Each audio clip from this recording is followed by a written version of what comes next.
There's something haunting about the way ancient civilizations looked to the skies, the earth, and even the animals around them for signs of what was to come.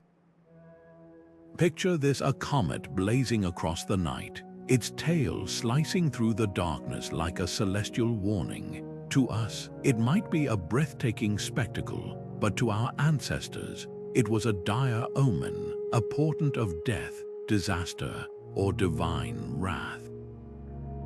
These beliefs weren't just fleeting superstitions. They were woven into the very fabric of cultures, shaping decisions, rituals, and even the fate of empires. Today, we're diving into 25 of the most spine-chilling omens and superstitions from ancient times, where the natural world was anything but silent. It was a messenger, and its words were often terrifying. Think about the last time you heard a dog howl in the dead of night. Maybe it sent a shiver down your spine, even for just a moment. Now, imagine living in a world where that sound wasn't just eerie, it was a death knell, a sign that someone nearby would soon meet their end. Or consider an eclipse, the sun vanishing without warning, plunging the world into unnatural twilight. To ancient civilizations, these weren't just odd occurrences, they were dire warnings, cosmic signals that something was deeply wrong. From the Babylonians to the Vikings, cultures across the globe developed intricate systems to interpret these signs, blending fear, faith, and a desperate need to make sense of the unknown. This journey isn't just about listing superstitions, it's about uncovering the stories behind them, the human emotions that gave them power. Why did a black cat crossing your path spell doom? What made a single crow perched on a rooftop so ominous? These beliefs reveal more than just ancient fears. They show us how people grappled with the unpredictability of life and death. So settle in as we travel through time, exploring the eerie, the unsettling, and the downright chilling omens that once held entire societies in their grip. By the end, you might just find yourself glancing at the night sky, or listening a little closer to the world around you, wondering what messages it might be hiding. The sight of a comet streaking across the night sky might fill us with wonder today, but in ancient times, that same celestial visitor sent waves of dread through entire civilizations. The Babylonians meticulously recorded these fiery visitors on clay tablets, convinced they were direct messages from the gods' omens of upheaval, war, or the death of kings. One of the most famous examples is the so-called Julian star, a comet that blazed overhead just months after Julius Caesar's assassination in 44 BCE. To the Romans, it wasn't just a cosmic coincidence. It was a sign that the murdered leader's soul had ascended to the heavens, a divine confirmation of the chaos his death unleashed. But the fear of comets wasn't confined to Rome. In ancient China, astronomers referred to them as broom stars, believing they swept away the old order to make way for the new, often through violent means. The Han Dynasty's records describe comets as harbingers of drought, rebellion, or the fall of dynasties. Even medieval Europe, with its mix of Christian and folk beliefs, saw these celestial wanderers as fiery swords hanging in the sky, warnings of divine punishment for humanity's sins. The sheer unpredictability of comets made them especially terrifying. Unlike eclipses or planetary movements, they appeared without warning, a sudden rupture in the natural order.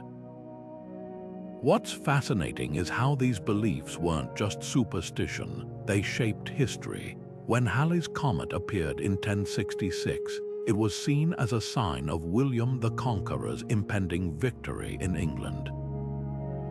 The Bayeux Tapestry even immortalizes it, stitching the comet above terrified onlookers as if to say fate itself had spoken. And yet, for all their fear, ancient cultures also displayed a kind of desperate ingenuity. trying to decode these celestial warnings through rituals, sacrifices, or even altering the course of wars. The next omen takes us from the vastness of space to something far closer to home, a creature whose presence in the night was enough to freeze the blood. There's something uniquely unsettling about a dog's howl piercing the silence of the night, a sound that even today can make the hairs on the back of your neck stand up.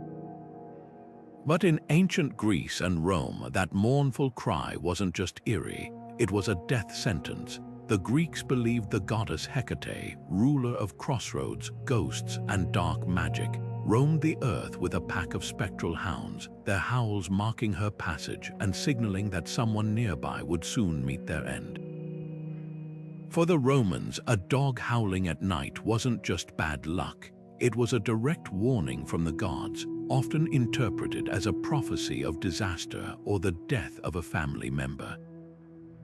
Even the great Roman naturalist Pliny the Elder wrote about this superstition, describing how dogs would sometimes howl for days before a calamity struck. The Norse took this fear even further, weaving it into their apocalyptic vision of Ragnarok. According to legend, the monstrous wolf Fenrir, chained by the gods, would one day break free, his howls shaking the world as the end of days began. To hear a wolf or even a dog howling in the night was to hear the echoes of that coming doom. This belief wasn't confined to Europe either. In parts of Asia, particularly in Chinese folklore, a dog's howl was thought to summon restless spirits or signal that a ghost was nearby. Even in the Americas, some indigenous tribes viewed nocturnal howling as a communication from the spirit world, a sign that the veil between the living and the dead had grown thin. What's striking is how this superstition has lingered across centuries, surviving even into modern times. In rural communities from Ireland to Mexico, some still consider a dog's nighttime howling an omen of death, a belief so ingrained that families might brace themselves for tragedy after hearing it. Scientists today might explain it away as a response to high-pitched sounds humans can't hear or a reaction to distant sirens, but the primal fear remains. It's a testament to how deeply animals, especially those with voices that seem to speak the language of the unseen, have been tied to our understanding of life, death, and the mysteries in between. Now imagine a sound far quieter than a howl but no less ominous, the faint, rhythmic tapping inside the walls of an old house. It's the sound of the deathwatch beetle, a creature whose name alone sends chills down the spine. The quiet, insistent ticking of the deathwatch beetle in the dead of night was more than just an annoyance, it was a sound that could turn blood to ice. In the hushed darkness of European homes, especially those built with old timber, this tiny wood-boring insect became an unwelcome herald of doom. Its rhythmic tapping, like a clock counting down invisible seconds, was believed to mirror the fading heartbeat of someone on the brink of death. Imagine lying in bed, hearing that faint but relentless sound echoing through the walls, knowing superstition claimed it was marking the final moments of a loved one. The dread was so pervasive that families would sometimes keep vigil, straining to hear whether the beetle's pace quickened or slowed, as if it held the power to dictate fate itself. This superstition wasn't just confined to whispers in shadowy corners. It seeped into literature and art, especially during the Victorian era, when fascination with death and the macabre reached its peak. Writers like Edgar Allan Poe and Charles Dickens wove the deathwatch beetle into their tales, using its eerie cadence to heighten tension and foreshadow tragedy. Even the beetle's scientific name, Zestobium rufovillosum, carries a whisper of its grim reputation. Rufovillosum roughly translates to red-haired, a nod to the rusty hue of its shell, which some saw as a stain of ill omen. And it wasn't just the sound that terrified people. The beetles often infested the very wood of coffins and church pews, linking them even more tightly to death and decay. What's fascinating is how this belief persisted despite the beetle's harmless nature. The tapping, scientists now know, is simply the insect's mating call, a way for males and females to find each other in the dark.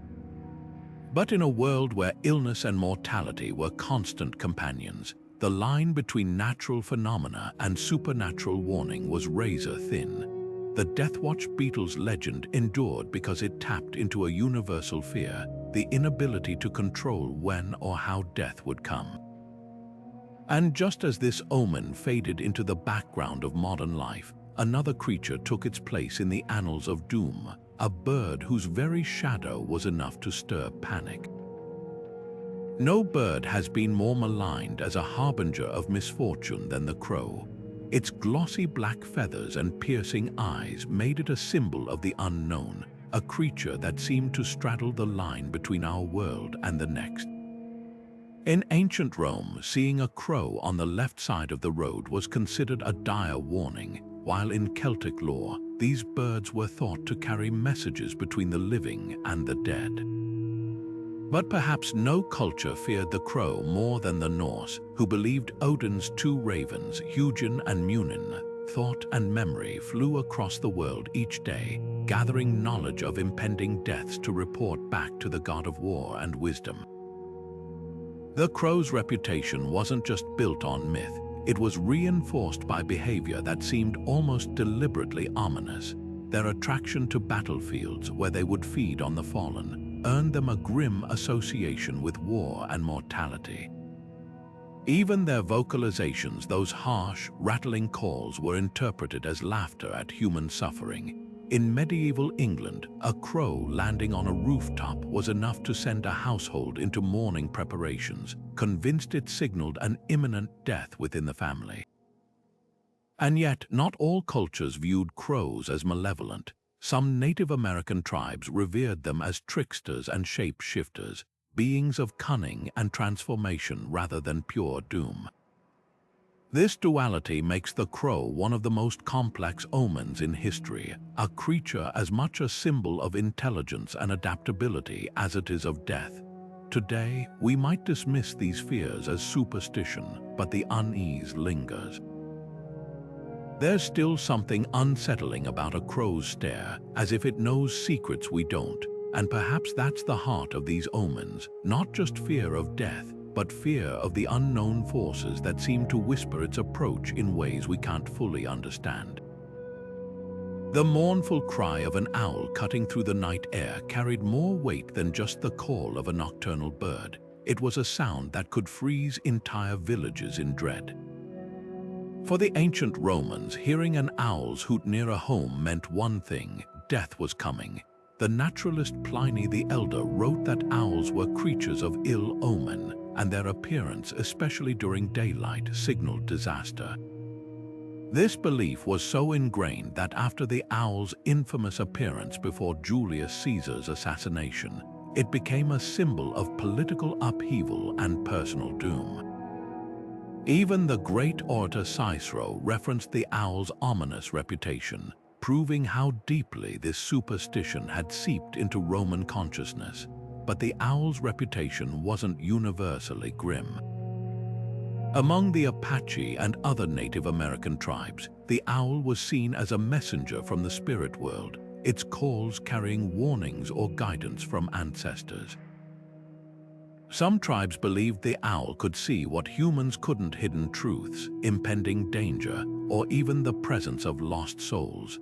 This duality is what makes the owl such a compelling figure in folklore. While some cultures trembled at its cry, others, like the ancient Greeks, associated owls with wisdom and protection, thanks to their connection to Athena, the goddess of strategic warfare and knowledge. The Parthenon was often depicted with owls perched on its columns, a symbol of divine insight rather than impending doom. Perhaps no work of literature cemented the owl's eerie reputation more than Shakespeare's Macbeth. In the play, Lady Macbeth herself marks the owl's shriek as the moment Duncan's fate is sealed, calling it the fatal bellman who gives the sternest goodnight, a poetic yet chilling nod to its role as a herald of death. This portrayal echoed across Europe, where medieval peasants would cross themselves at the sound of an owl's call, convinced it meant sickness or misfortune was near. Even today, in parts of rural England, some still refer to owls as corpse birds, a lingering whisper of this ancient dread. Yet the owl's contradictory symbolism, both feared and revered, reveals something profound about how cultures interpret the natural world. The same creature that sent Romans fleeing in terror was carved into Hopi Kachina dolls as a protective spirit. This split in belief underscores how omens aren't just about the signs themselves, but about the people reading them. And if an owl's cry could divide opinions so starkly, imagine the terror inspired by something far larger and more unpredictable, a celestial event that blotted out the sun itself. Few natural phenomena struck as much fear into ancient hearts as a solar eclipse. The sudden darkening of the sky, the sun's light snuffed out like a candle. It's no wonder civilizations across the globe saw it as a cataclysmic omen. The ancient Chinese believed a celestial dragon was devouring the sun, and they would bang drums and clash cymbals to scare the beast away. In Norse mythology, an eclipse meant the wolves Skirl and Hati had finally caught their prey, plunging the world into darkness as Ragnarök began. Even the Vikings, known for their fearless exploration, would stay indoors during an eclipse, convinced it marked the beginning of the end. But nowhere was the eclipse more politically charged than in Mesopotamia. Babylonian astronomers meticulously recorded these events, believing they foretold the death of kings or the fall of empires. The famous eclipse of Bur-Sagel in 763 BCE was later interpreted as a divine sign marking the unrest that would topple the Assyrian king. This wasn't just superstition, it was a calculated use of celestial signs to explain and even justify upheaval in the human world. The Maya, too, saw eclipses as moments of cosmic imbalance when the sun and moon battled in the sky, threatening to disrupt the delicate harmony of life on Earth. What's remarkable is how these beliefs weren't just passive fears, they sparked action. From rituals to appease the gods to kings hiding in fear of assassination, eclipses shaped decisions at the highest levels of power. Even in cultures that understood the mechanics of eclipses, like the ancient Greeks after Thales predicted one in 585 BCE, the event still carried an air of awe and foreboding. Because whether seen as a dragon's hunger, a wolf's triumph, or a divine warning, the eclipse remained a reminder of how small humans were in the face of the cosmos, and how fiercely they clung to meaning in the unknown. Now shift your gaze from the heavens to the earth, where another omen lurked in the shadows, one that slithered its way into the nightmares of countless cultures. The snake, with its silent movement and venomous bite, wasn't just a creature to fear, it was a living omen, a sign of danger, transformation, or even divine wrath. The sight of a blood moon hanging low in the night sky was more than just a celestial event. It was a visceral warning written in crimson light. Across continents and cultures, lunar eclipses stirred a primal dread, their eerie red glow interpreted as everything from divine fury to the wounds of the cosmos itself. The Inca saw the moon's coppery hue as proof a celestial jaguar had attacked it, its bloody jaws threatening to turn on Earth next.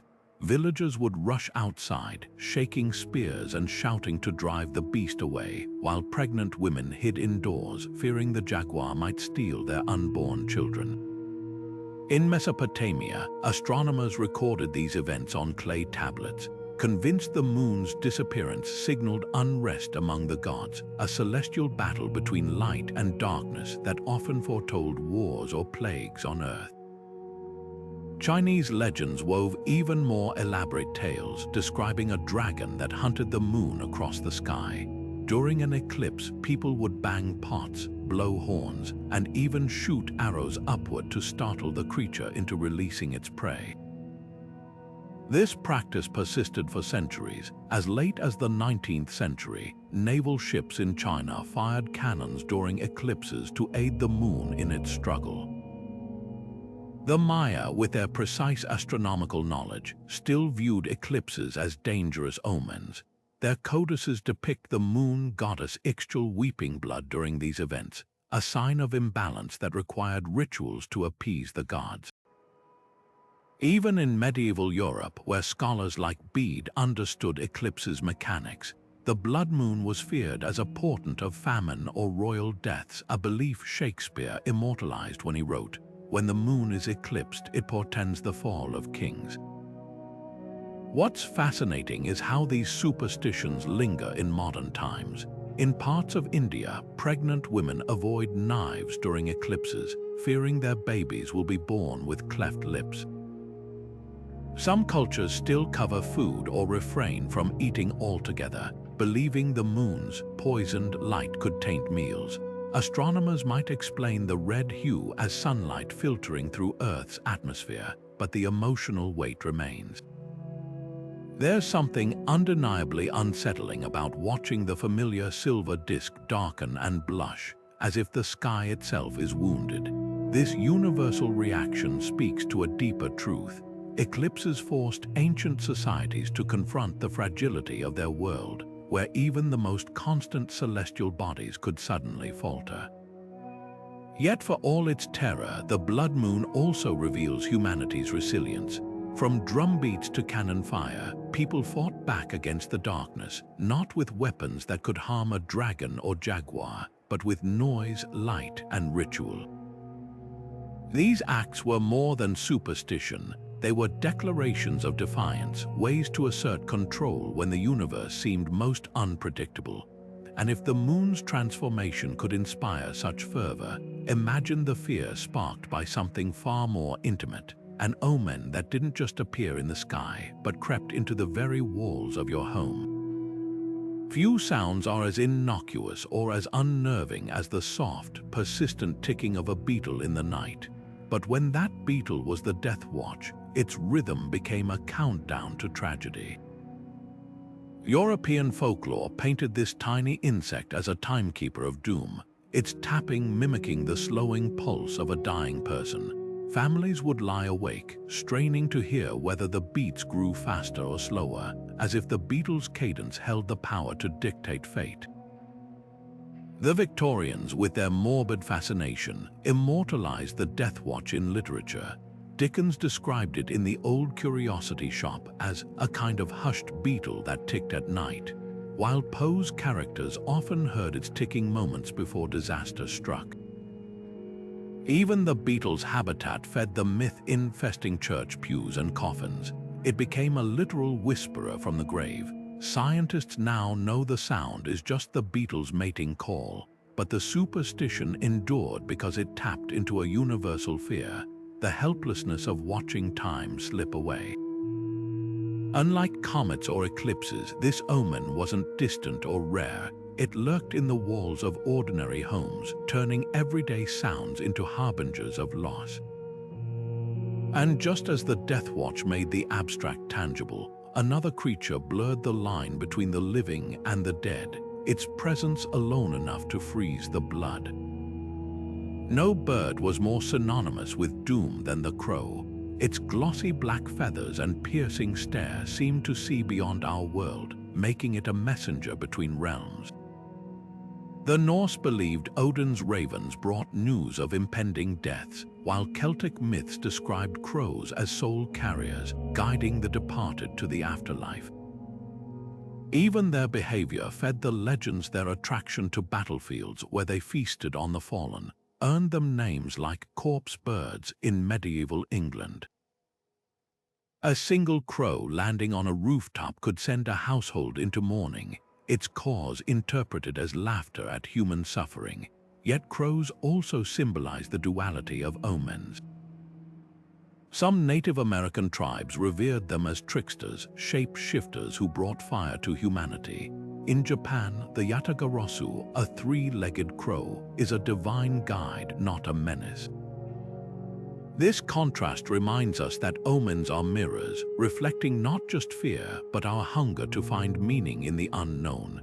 And as we move from the skies to the earth, another omen waits, one that slithered its way into nightmares across cultures, its very presence a whisper of danger. The snake's sinuous movement and venomous bite made it a universal symbol of treachery and death, but also rebirth. The Aztecs feared the feathered serpent Quetzalcoatl's wrath during eclipses, while Norse myths told of Jörmungandr, the world serpent whose thrashing would herald Ragnarok. Even the Bible's serpent in Eden tied the creature to knowledge and downfall, but perhaps no culture wove snakes into prophecy like the ancient Greeks. The oracle at Delphi was said to inhale fumes from a python's rotting corpse, her cryptic predictions shaping empires. This duality, snakes as both destroyers and healers, shows how omens defy simple interpretation. What unites these beliefs is their power to transform the ordinary into the extraordinary. A bird's call, a beetle's tap, the moon's glow all became messages from forces beyond human control. And while we might dismiss them as superstition today, their legacy lingers in our collective imagination, proof that the ancient art of reading omens was never just about fear. It was about finding patterns in chaos, and perhaps in doing so, feeling just a little less alone under the vast, unpredictable sky. There's a reason the sound of shattering glass sends a jolt through the body, a primal reaction that might trace back to one of history's most enduring superstitions. To the ancient Romans, a mirror wasn't just a reflective surface. It was a fragile window to the soul, a vessel holding fragments of one's very essence. Breaking one didn't just mean bad luck, it meant 7 years of turmoil as the shattered soul struggled to piece itself back together. This belief wasn't just idle folklore, it was tied to the Roman understanding of the self, where the reflection was thought to carry a person's spiritual energy. Even the act of covering mirrors during thunderstorms stemmed from this idea. Lightning's glare might steal or distort the soul's image, leaving the victim vulnerable to misfortune or madness. By the Victorian era, the cracked mirror's symbolism had taken an even darker turn.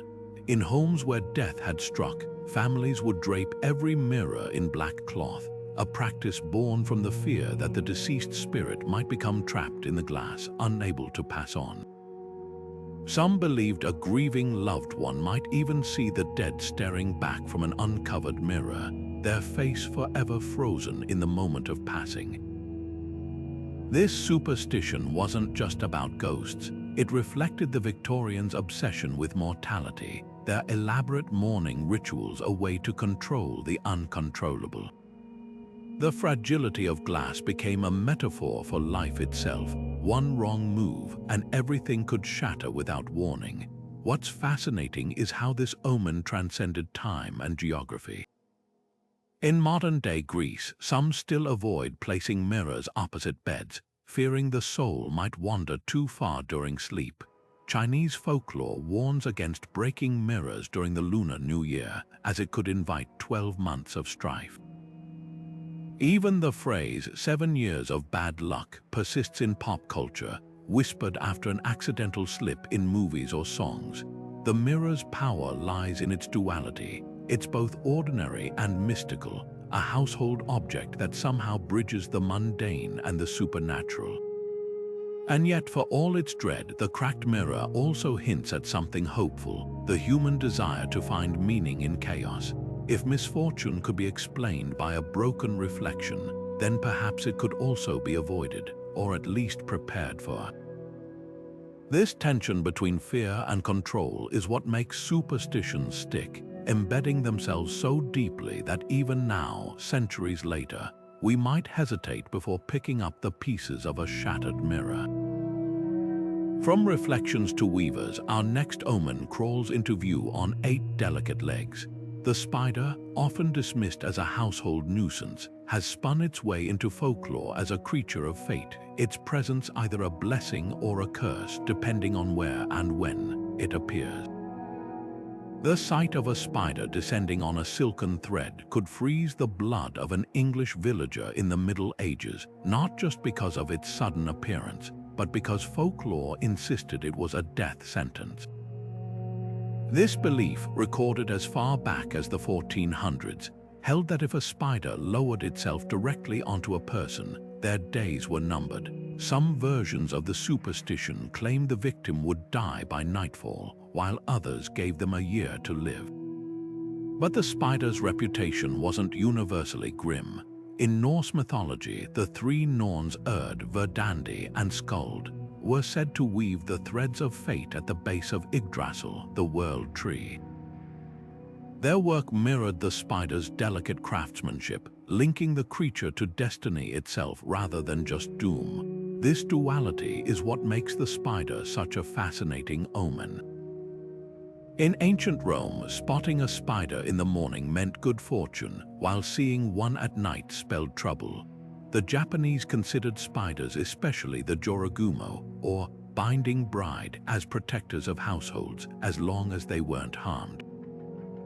Yet in parts of Africa, a spider crawling over clothing was thought to predict illness. Even the famous nursery rhyme, Little Miss Muffet, carries echoes of this ancient unease, with its frightened girl fleeing from an unexpected arachnid visitor. The spider's ability to appear without warning, its silent movement and sudden vanishings, made it a perfect canvas for human fears and hopes alike. What's striking is how these beliefs persist in modern times. Some cultures still view a spider in the home as a sign of impending financial windfall, while others shudder at the thought. Scientists might explain the spider's sudden appearances as mere foraging behavior, but the old superstitions linger because they tap into something deeper, the human desire to find meaning in randomness. Whether weaving fate or foretelling death, the spider remains a potent symbol of life's unpredictability. Now, shift your gaze from the creeping shadows to the silent green world, where another omen waits, one rooted not in movement but in stillness. The mandrake plant, with its twisted, human-like roots, was more than just a herb. It was a living omen, its very shape whispering of danger and magic. Ancient herbalists claimed the mandrake screamed when uprooted, a sound so deadly it could kill anyone who heard it. Harvesting it required elaborate rituals, tying a dog to the plant and letting it pull the root free while the human collector covered their ears. The mandrake's uncanny resemblance to a human form made it a magnet for superstition, with some cultures believing it grew beneath gallows, fed by the blood of the executed. But the mandrake wasn't just a harbinger of doom, it was also a talisman of protection. Medieval Europeans carried small pieces of it to ward off evil spirits, while others placed it under pillows to ensure fertility. This duality, like the spiders, reveals how omens often defy simple categorization. The same plant that could curse a careless harvester might also bless a hopeful couple. And just as the mandrake blurred the line between plant and human, another botanical omen thrived in the shadows, its very existence tied to the supernatural. The elder tree, sacred to the Norse goddess Hildemoa, was said to bleed if cut, its spirit vengeful toward those who harmed it without permission. These plant omens remind us that nature was never passive to our ancestors. It was alive with messages, warnings, and gifts, if only one knew how to listen. And if the silent green world could hold such power, imagine the terror inspired by something far more unpredictable, the sudden, inexplicable shattering of glass in the dead of night. In the hushed gardens of medieval Europe, where every plant carried hidden meaning, few omens struck deeper dread than the sight of a rose withering overnight. This wasn't just a flower's natural decay, it was a whispered prophecy, a sign that death had marked someone in the household. the rose, with its fleeting beauty and thorns, became a living metaphor for life's fragility, its sudden wilting interpreted as supernatural tampering. Imagine a noblewoman brushing her fingers against a perfectly healthy bloom at dusk, only to find it blackened and shriveled by dawn. In a world where illness could strike without warning, the rose's unnatural transformation felt like a personal message from fate itself. The Victorians, with their obsession with coded messages, took this superstition even further.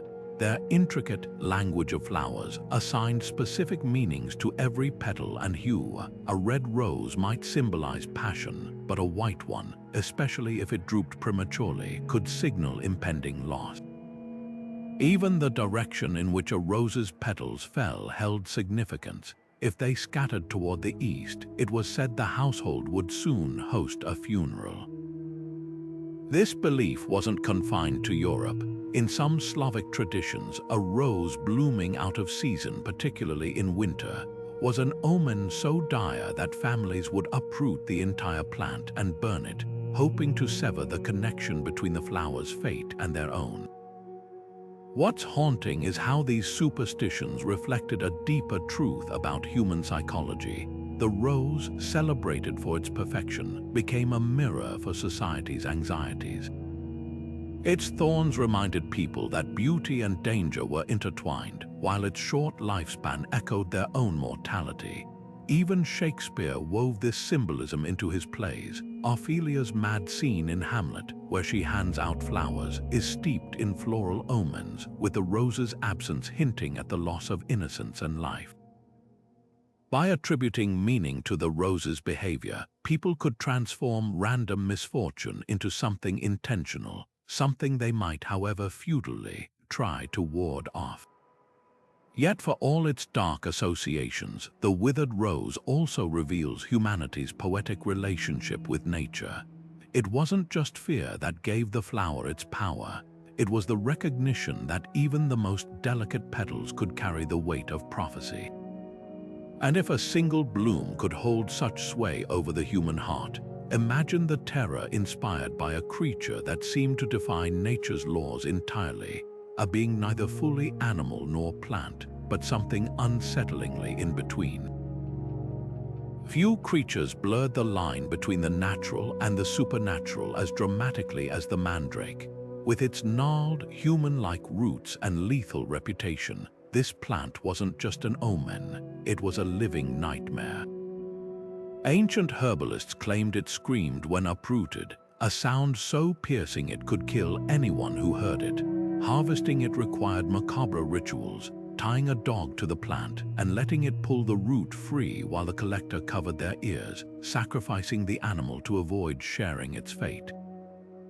The mandrake's resemblance to a human form, complete with limbs and even facial features, made it a magnet for superstition. Some believed it grew only beneath gallows, nourished by the blood of the executed, its roots taking the shape of the hanged man's final twitches. But the mandrake's duality is what makes it so fascinating. While its harvest was fraught with danger, the plant itself was prized as a talisman. Medieval Europeans carried small pieces to ward off evil spirits, while others placed it beneath pillows to ensure fertility. This paradox, life and death wrapped into one twisted root, captures the essence of ancient omens. They were never just warnings, they were also keys to power, ways to harness the unseen forces that governed existence. The mandrake's legend endured because it embodied humanity's deepest contradictions, the fear of death and the desperate hope to control it. Now, shift your gaze from the soil to the branches above, where another botanical omen waited, its leaves rustling with secrets. The elder tree, sacred to the Norse goddess Hildemoa, was said to bleed when cut, its spirit vengeful toward those who harmed it without permission.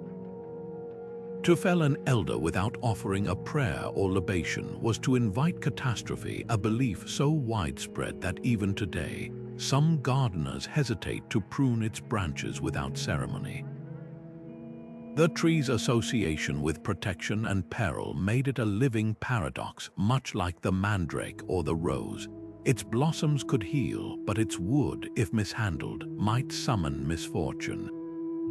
This interplay between reverence and fear reveals something profound about how our ancestors viewed the natural world.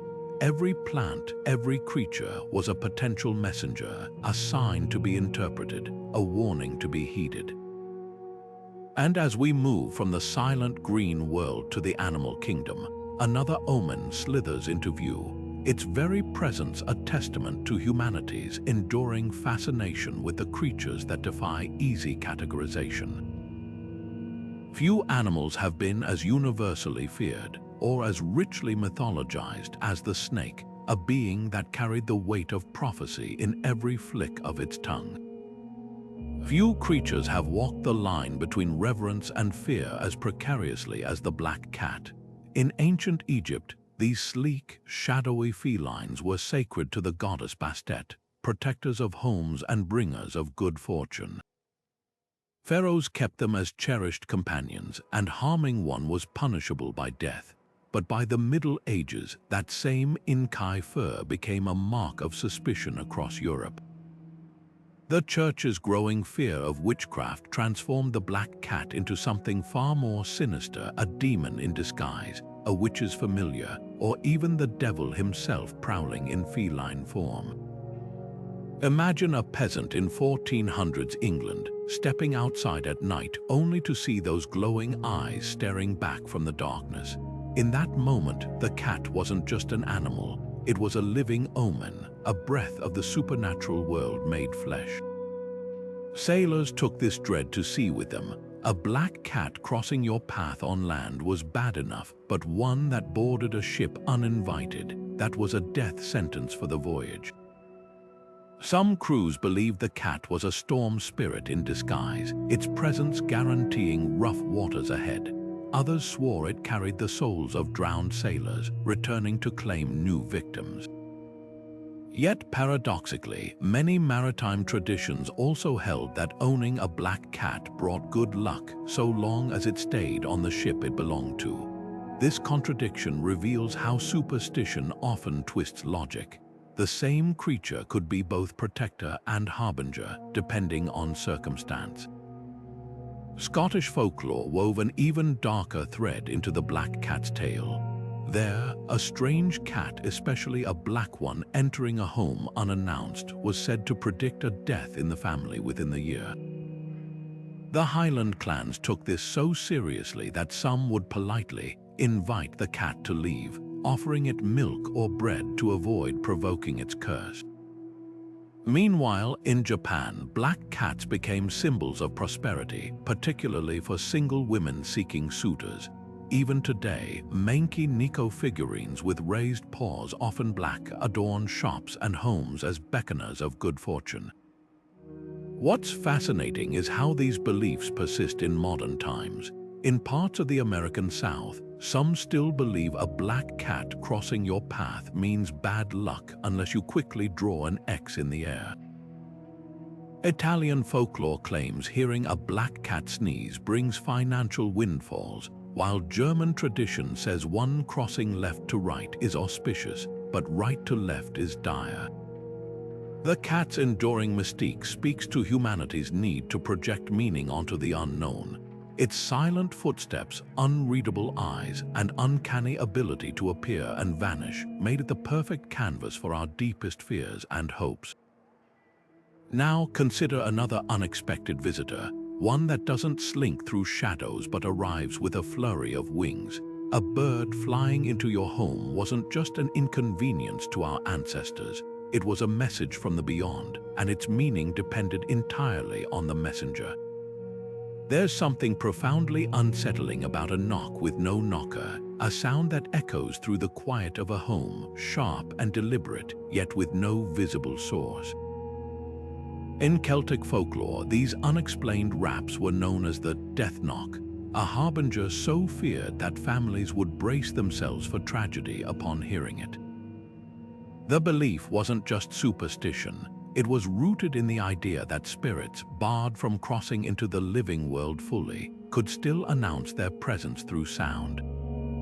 3 knocks in particular carried grim weight, said to mirror the 3 stages of passing: life, death, and the soul's journey beyond. Imagine sitting by the hearth on a stormy night when those 3 sharp raps ring out against the door, each one louder than the last, only to find no one there when you answer. To our ancestors, that wasn't just an eerie moment. It was a prophecy carved into the very air. Slavic traditions wove an even darker thread into this legend.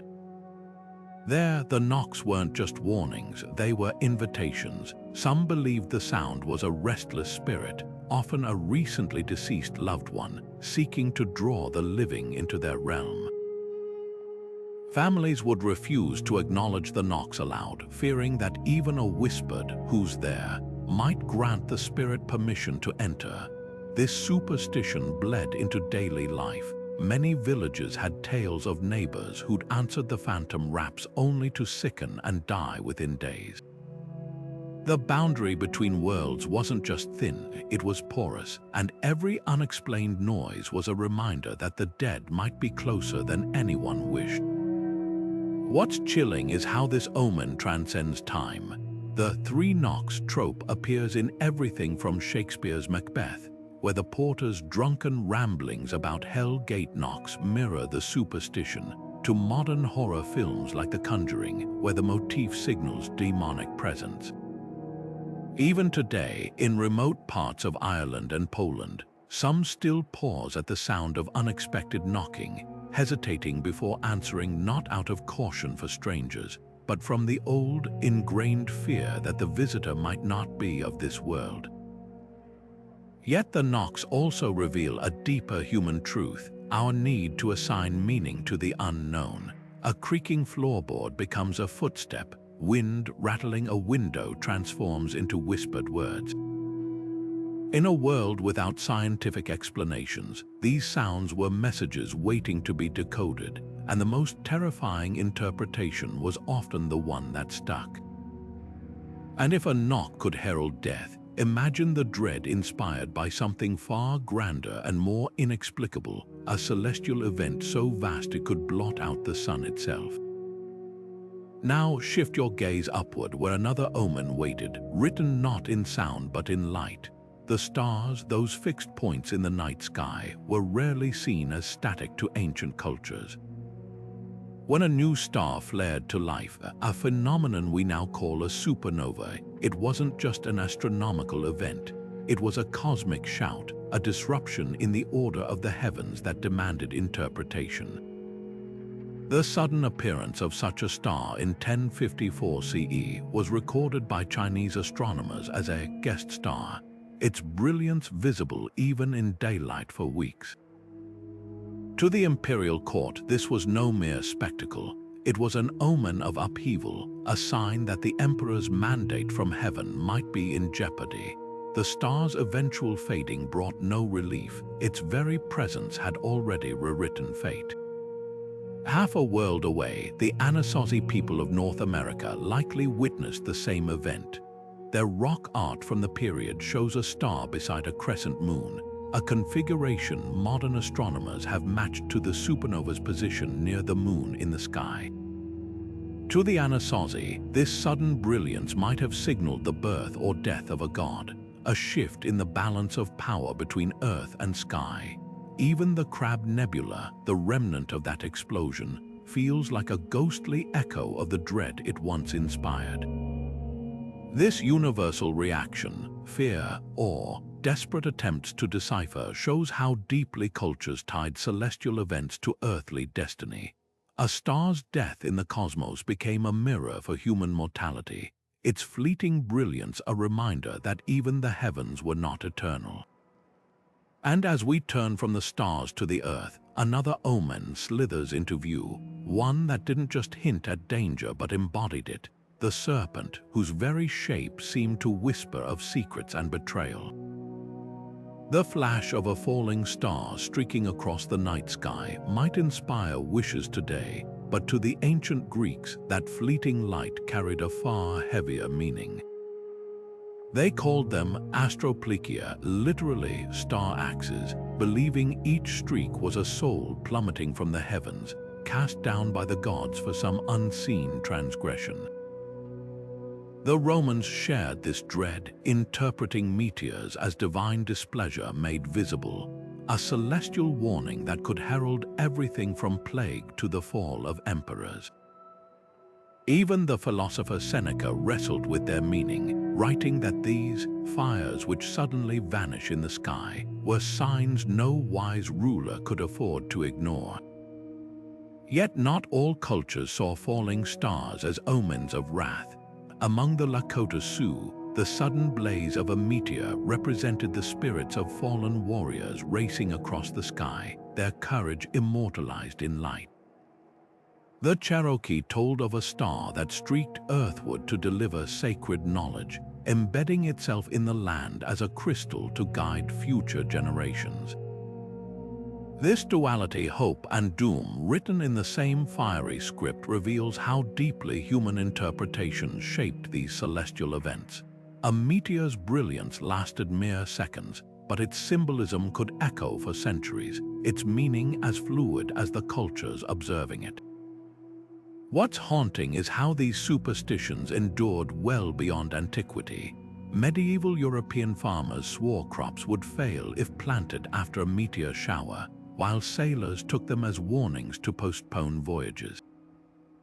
Even the scientific revolution couldn't fully erase the unease. As late as 1833, the Leonid meteor storm sent American towns into panic, with newspapers reporting citizens mistaking the display for the end of days. Today, we understand meteors as cosmic debris burning in our atmosphere, but the old fears linger in subtle ways. How many of us still hesitate for a heartbeat before making that wish, as if some ancient part of the brain remembers when falling stars were anything but benign? Now, shift your gaze from the heavens to the earthbound companions who have walked beside us for millennia. If the stars were seen as divine messengers, then the howl of a dog was nature's own alarm, a sound that could turn an ordinary night into a vigil for the dead. Across continents and eras, few omens struck closer to home than the mournful cry of man's oldest friend. The Greeks believed Hecate's hounds heralded her approach, while the Norse heard in their howls the stirrings of Fenrir, the wolf destined to devour the sun. Even in cultures that revered dogs as protectors, their nighttime vocalizations carried an edge of prophecy, proof that loyalty and foreboding could coexist in the same beloved animal. The Aztecs took this fear further, believing a dog's howl wasn't just a prediction of death but a guide for the soul's journey. Their legends told of Xolotl, the dog-headed god who led the dead through the underworld, his earthly counterparts serving as psychopomps. To hear a dog howl at midnight was to know it had glimpsed a spirit, passing a belief that persists in rural Mexico today, where some still whisper, "El perro via la muerte," the dog saw death. This blending of reverence and dread reveals a profound truth about omens. The creatures we trust most deeply often become the ones whose warnings we fear most acutely. After all, if even a dog loyal, steadfast could sense the unseen, what else might be lurking just beyond human perception? From celestial fire to animal instinct, these omens share a common thread. They transform the ordinary into the extraordinary, the random into the revelatory. And as we move from the animal world to the plant kingdom, another omen waits with roots tangled deep in both earth and legend, one that didn't just predict death but seemed to embody it. The mandrake's scream, the elder tree's bleeding bark, the rose that withered without touch, all whispered the same unsettling truth. Nature was never silent, and its messages were rarely comforting. The lone wolf's howl cutting through the night wasn't just a sound, it was a rupture in the natural order, a signal that the boundaries between worlds had grown thin. In Norse mythology, Skirl's mournful cry wasn't merely the call of a predator. It was the countdown to apocalypse, the moment the great wolf finally caught the sun in his jaws and plunged the earth into eternal twilight. Vikings, hearing that solitary wail, might have tightened their grips on their weapons, knowing Ragnarok's shadow had inched closer.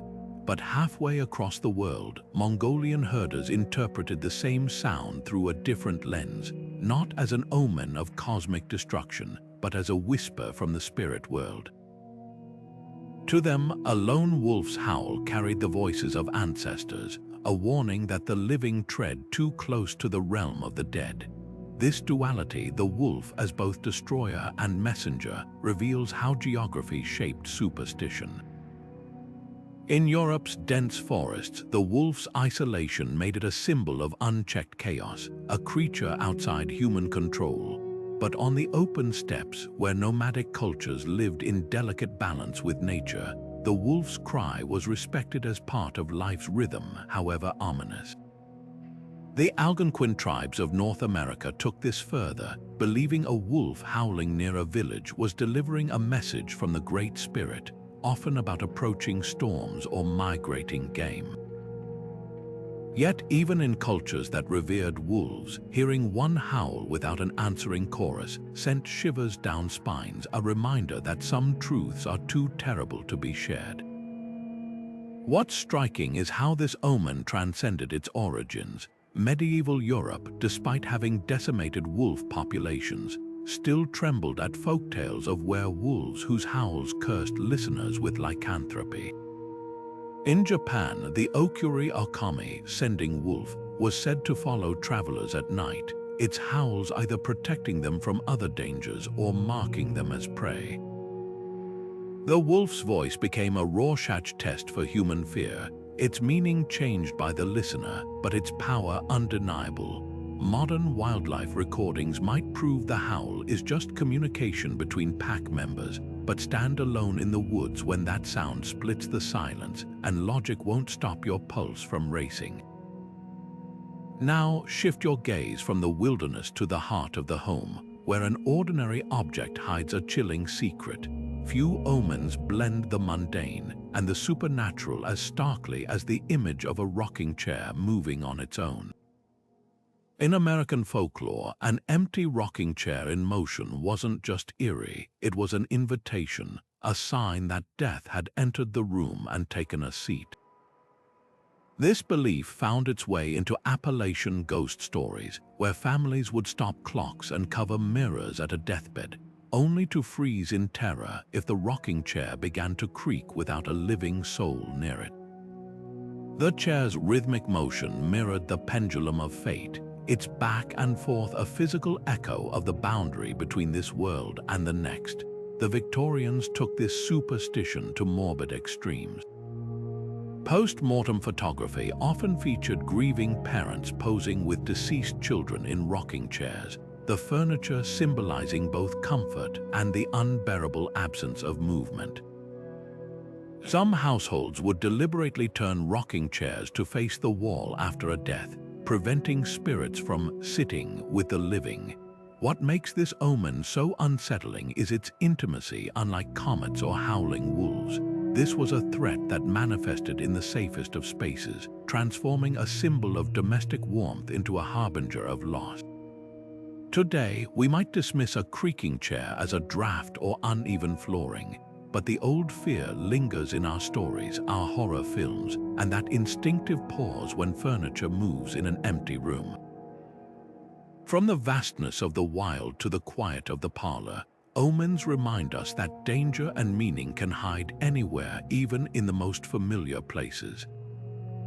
And if a rocking chair's motion could herald death, imagine the terror inspired by something far more personal, your own reflection betraying you in the mirror.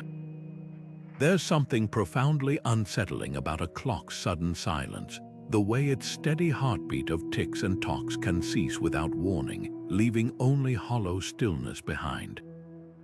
To the Victorians, this wasn't just a mechanical failure.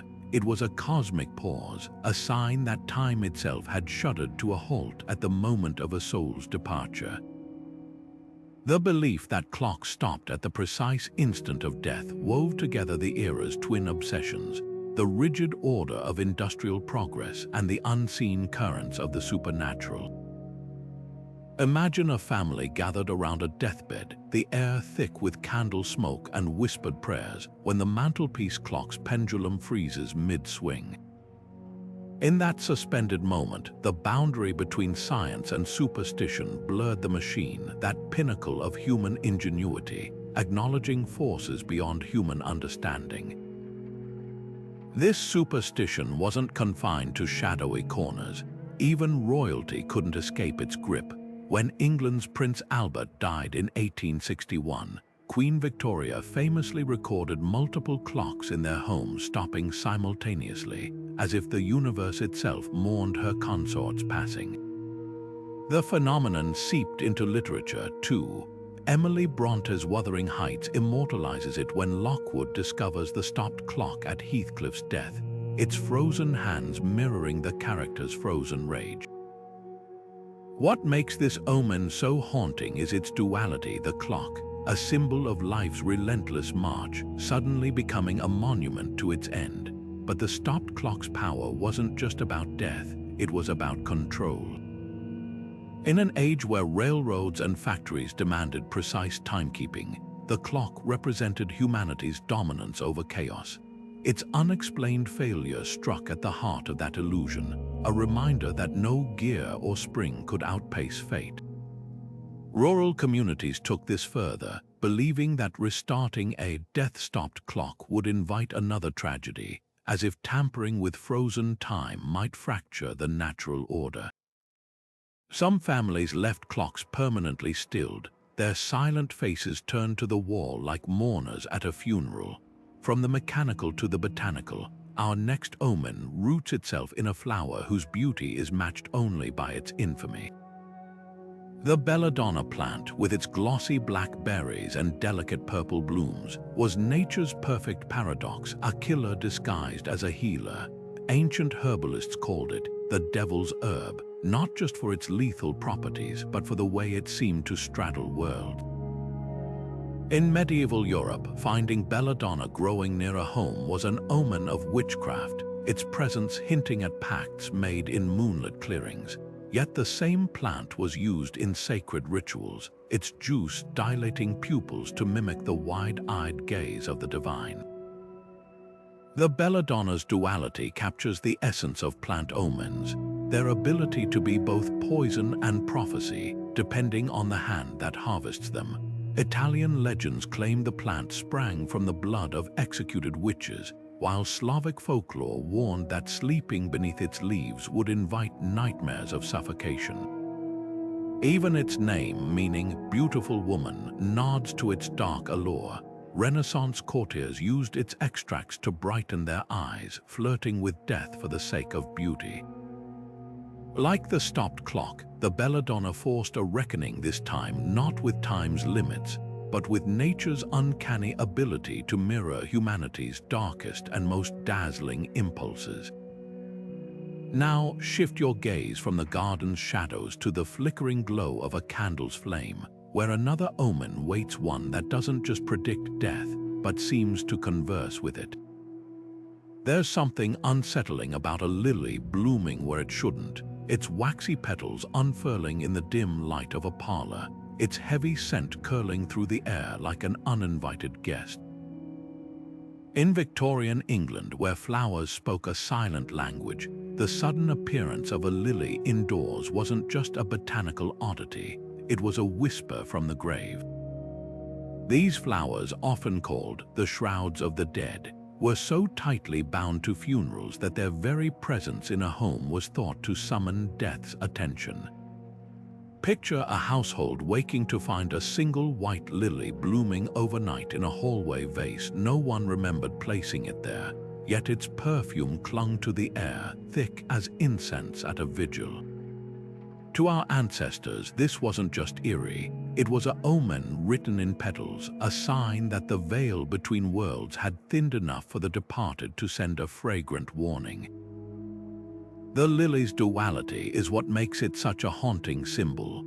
Its pristine white blossoms represented purity and resurrection in Christian art, often clutched by angels or painted atop tombstones as a promise of eternal life. Yet that same purity twisted into something ominous when the flower appeared unbidden. Medieval Europeans believed lilies sprouted spontaneously on the graves of the unjustly executed, their roots fed by innocence denied. In China, the lily's name Bai He sounded like the phrase for 100 years of harmony, but its sudden blooming indoors was said to foreshadow a family fracture, often a death that would leave the household unbalanced. Even the ancient Greeks wove the lily into their myths, claiming the first lilies sprang from the breast milk of Hera, queen of the gods, but their association with Persephone, goddess of the underworld, tied them irrevocably to the realm of the dead. What's chilling is how this superstition persists in subtle ways today. Many still avoid giving lilies as gifts to the ill or elderly, fearing the flowers might invite death indoors. Florists in some regions refuse to place lilies near wedding bouquets, lest their funereal symbolism taint the celebration. The lily's power lies in its contradiction, a flower of light and renewal that somehow carries the weight of the darkest farewells. Now shift your gaze from the silent language of flowers to a creature whose very name evokes night's mysteries. The moth, with its dust-smeared wings and relentless attraction to flame, wasn't just an insect to our ancestors, it was a soul in transit, a flutter of the afterlife beating against the windowpane. In rural Japan, a moth entering the home after a death was believed to be the departed spirit paying a final visit, its wings brushing against loved ones like ghostly fingers. The Aztecs saw moths as messengers from Mictlantecutli, the skeletal god of the underworld, their erratic flight paths tracing the restless movements of the dead. But it was the moth's fatal attraction to fire that cemented its reputation as an omen. Celtic folklore described them as souls trapped between worlds, drawn to candle flames in the same way the dead yearned for the warmth of the living. To see one circle a bedside candle was to witness a spirit's futile attempt to return, a sight so ominous that some families would extinguish all lights and open windows, hoping to guide the moth, and whatever followed it, back into the night. Even the moth's scientific name, Lepidoptera, echoes this dread, derived from Greek words for scale and wing. It hints at something fragile, transient, already half dissolved into dust. Yet the moth's symbolism isn't uniformly grim. In some Native American traditions, they represent intuition and the ability to navigate darkness guides rather than harbingers. This tension between guide and ghost, between visitor and omen, mirrors humanity's fraught relationship with the unseen. After all, what is a superstition but an attempt to make meaning from the inexplicable, to assign intention to the random fluttering at the edge of perception? And if something as delicate as a moth's wing could carry such weight, imagine the terror inspired by an omen that didn't just whisper of death, but wore its face, a reflection in the mirror that wasn't your own. A sudden flutter at the window after sunset, not the gentle rustle of leaves, but the frantic scrape of leathery wings against glass. In the flicker of candlelight, that silhouette was unmistakable, a bat pressing itself against the pane as if demanding entry. To modern eyes, it might be dismissed as a curious creature drawn to lamplight, but to our ancestors, this moment carried the weight of prophecy. Across medieval Europe, a bat tapping on a window wasn't just an unsettling disturbance. It was a knock from the underworld itself, a dire warning that death had marked the household. The superstition ran so deep that some families would immediately light extra candles or hang iron tools near the windowsill, desperate to repel the omen's dark promise. Bats were uniquely suited to their role as harbingers, their nocturnal habits, their near-silent flight, even their uncanny ability to navigate utter darkness, all fed into their reputation as creatures that straddled the boundary between worlds. In Transylvanian folklore, a bat entering a home was thought to be a vampire in disguise, testing the threshold for future visits. The Welsh believed bats carried the souls of the recently deceased, their erratic flights mirroring the confusion of spirits untethered from their bodies. Even the scientific name for bats, Chiroptera, meaning hand-wing, seemed eerie to pre-modern ears, suggesting something disturbingly human about these shadowy flyers. What's fascinating is how this superstition adapted across cultures yet kept its core dread. In parts of rural France, villagers swore that a bat circling a house 3 times meant a funeral within the week. Germanic traditions held that a bat clinging to a window frame signaled an impending death in the family, its grip mimicking the relentless hold of fate. The Aztecs, though they revered bats as symbols of rebirth, still viewed their sudden daytime appearances as omens of disaster, proof that even cultures celebrating the creature's duality couldn't shake the primal unease it inspired. Perhaps the most chilling twist lies in the bat's biological reality. Many species do indeed seek out human dwellings, drawn by warmth or insects attracted to lanterns. This wasn't just superstition colliding with coincidence. It was nature conspiring to feed human fear. A bat's presence wasn't rare or magical. It was inevitable, making the omen feel all the more personal. Unlike comets or eclipses, grand and distant, the bat was intimate, a visitor that came uninvited to the very edge of one's safe space. Now, shift your gaze inward, from the creature at the window to the body you inhabit. If bats were messengers of the unseen, then the human body itself could become an omen, especially when it spoke in a language of twitches and tremors. Few superstitions struck closer to home than the sudden, involuntary shudder known as the death shudder. That sudden, involuntary shudder, when your body trembles without warning, as if an icy finger traced your spine, wasn't just a quirk of biology to our ancestors. In Ireland, they called it the corpse's touch, the sensation of a spirit brushing past you on its way to claim another soul. The Welsh named it the Death Watch, believing it marked the moment someone stepped on the spot where your grave would one day be dug. This wasn't merely superstition, it was the body itself becoming an omen, a vessel for messages from the unseen world. Imagine sitting by the fire, warm and content, when that inexplicable chill seizes you, leaving no trace but the certainty that something or someone had just crossed your path. In a world where the boundary between the living and the dead was porous, such moments carried weight. The intimacy of this omen is what made it so potent. Unlike distant comets or howling wolves, the Death Watch was personal, a whisper of fate felt in the marrow. Scottish folklore took it further, claiming the shudder's direction mattered. A tremor starting at the head meant death would come from illness, while one rising from the feet signaled an accident. Even the time of day held significance. A midday shudder was a warning to prepare, but one at midnight was said to be the dead calling your name.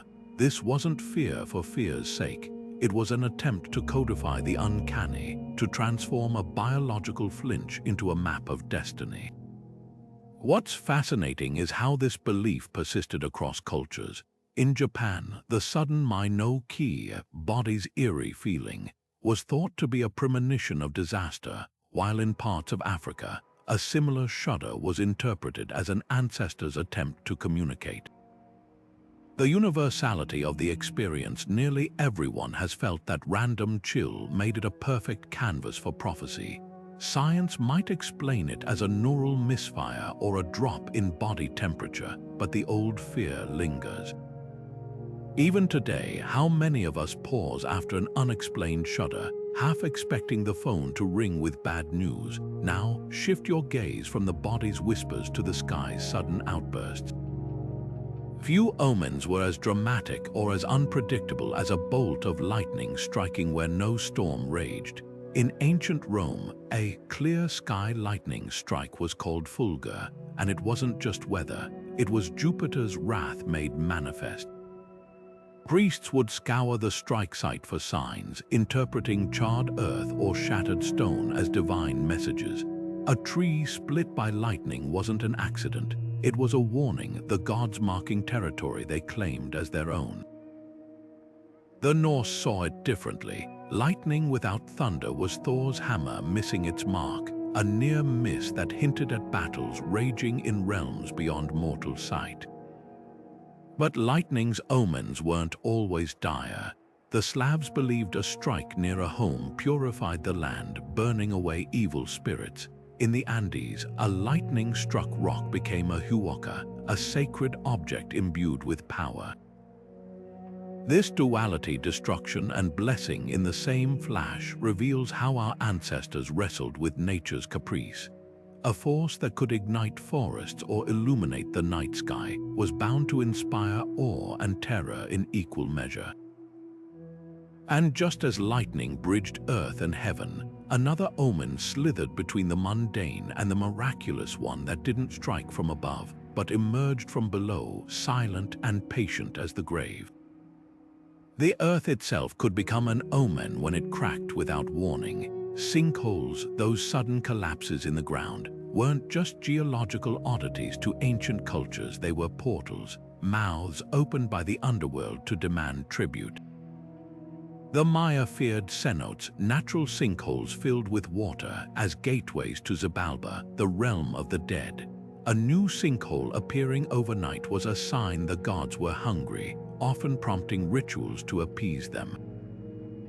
In medieval Europe, a collapse near a village well might send families fleeing, convinced the devil had clawed his way to the surface. Even the sound of the earth shifting took on meaning.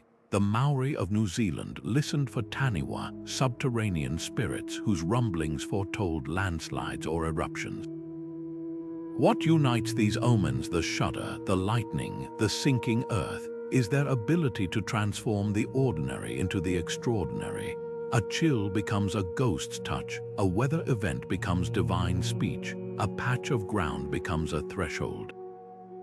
In a world without scientific explanations, the line between coincidence and prophecy was thin, and every unexplained phenomenon was a story waiting to be told.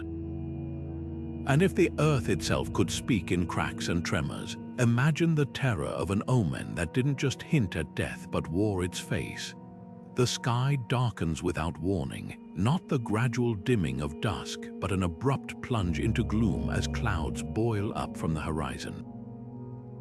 Winds howl like a chorus of the dead, trees bend like supplicants before an unseen force, and rain lashes the earth with a violence that feels personal. To our ancestors, such a storm wasn't just weather. It was a scream from the heavens, a rupture in the natural order that demanded interpretation. The Norse saw these sudden tempests as Thor's fury unleashed, his hammer striking the clouds to punish mortal arrogance. Sailors in the Caribbean whispered of los vientos de los muertos. The winds of the dead, believing violent squalls marked the passage of spirits too restless to cross quietly into the afterlife. What made these storms so terrifying wasn't just their power, but their caprice. A sunny morning could twist into chaos by noon, as if the gods themselves had changed their minds. In ancient Mesopotamia, priests scanned the skies for a boo-boo, storms so catastrophic they were thought to herald the end of eras. The Epic of Gilgamesh describes one such deluge, a divine reset button wiping away all but the chosen few. Even in cultures that revered storm deities, like the Aztecs who worshipped Tlaloc, the suddenness of a squall carried ominous weight. A storm that arrived out of season or with unnatural violence was a sign the gods' patience had snapped, perhaps demanding sacrifice, perhaps heralding a king's fall. The storm's duality is what cemented its role as an omen. In Japan, typhoons were called kamikaze, divine winds, after legendary storms that destroyed Mongol invasion fleets, saving the islands from conquest. Yet those same winds could just as easily flatten villages, leaving survivors to wonder what sin had provoked such wrath. Scottish folklore wove storms into the fabric of prophecy, claiming the direction of the gale predicted the source of coming strife. A northerly blast meant clan warfare, while an eastern wind signaled famine. The common thread was inevitability. Once the storm began, there was no bargaining, only endurance. Now, shift your gaze from the chaos of the skies to a creature that embodies the opposite: perfect, predatory silence. If storms were the heavens shouting, then the owl's flight was death's whisper, a soundless approach that made its appearance all the more chilling. No hunter moves through the night with such eerie precision as the owl. Its wings make no sound, its golden eyes pierce the dark like lanterns, and its sudden presence perched on a fence post or swooping past a window felt less like chance and more like a deliberate visitation. The Romans called it strix, a word that blurred the line between bird and demon. Pliny the Elder wrote of owls as portents so dire that their mere appearance in cities prompted purification rituals. When one owl landed on the Capitol before Julius Caesar's assassination, it wasn't just noted, it was etched into history as a celestial warning ignored at peril. Yet the owl's reputation wasn't monolithic. Just as storms could be both destructive and salvific, this night flyer carried contradictory meanings. In ancient Greece, the owl was Athena's sacred companion, a symbol of wisdom so revered that Athenian coins bore its image. The Hopi people honored the burrowing owl as a guardian of the underworld, a guide rather than a menace. This tension between harbinger and protector reveals how omens reflect cultural priorities. Where chaos was feared, the owl became a scout for disaster. Where knowledge was prized, its keen vision symbolized enlightenment. What unites these omens, from storm winds to silent wings, is their ability to transform the mundane into the miraculous. A shift in the weather wasn't just atmospheric pressure, it was divine handwriting. A bird's flight wasn't just predation, it was a telegram from the unseen. And if nature could speak so vividly through thunder and feathers, imagine the terror of an omen that didn't just suggest death, but wore its face a reflection in water that showed not your own, but a stranger's staring back. The sight of an owl perched in perfect silence was enough to still the breath of any Navajo elder, not for the familiar hoot that chilled European villages, but for the absence of sound altogether. In many Native American traditions, this unnatural quiet from a creature known for its nocturnal cries carried a sharper warning than any noise could. The Lakota spoke of the silent owl as Wanogithanka, the great ghost, its stillness mirroring the eerie calm before a soul's departure.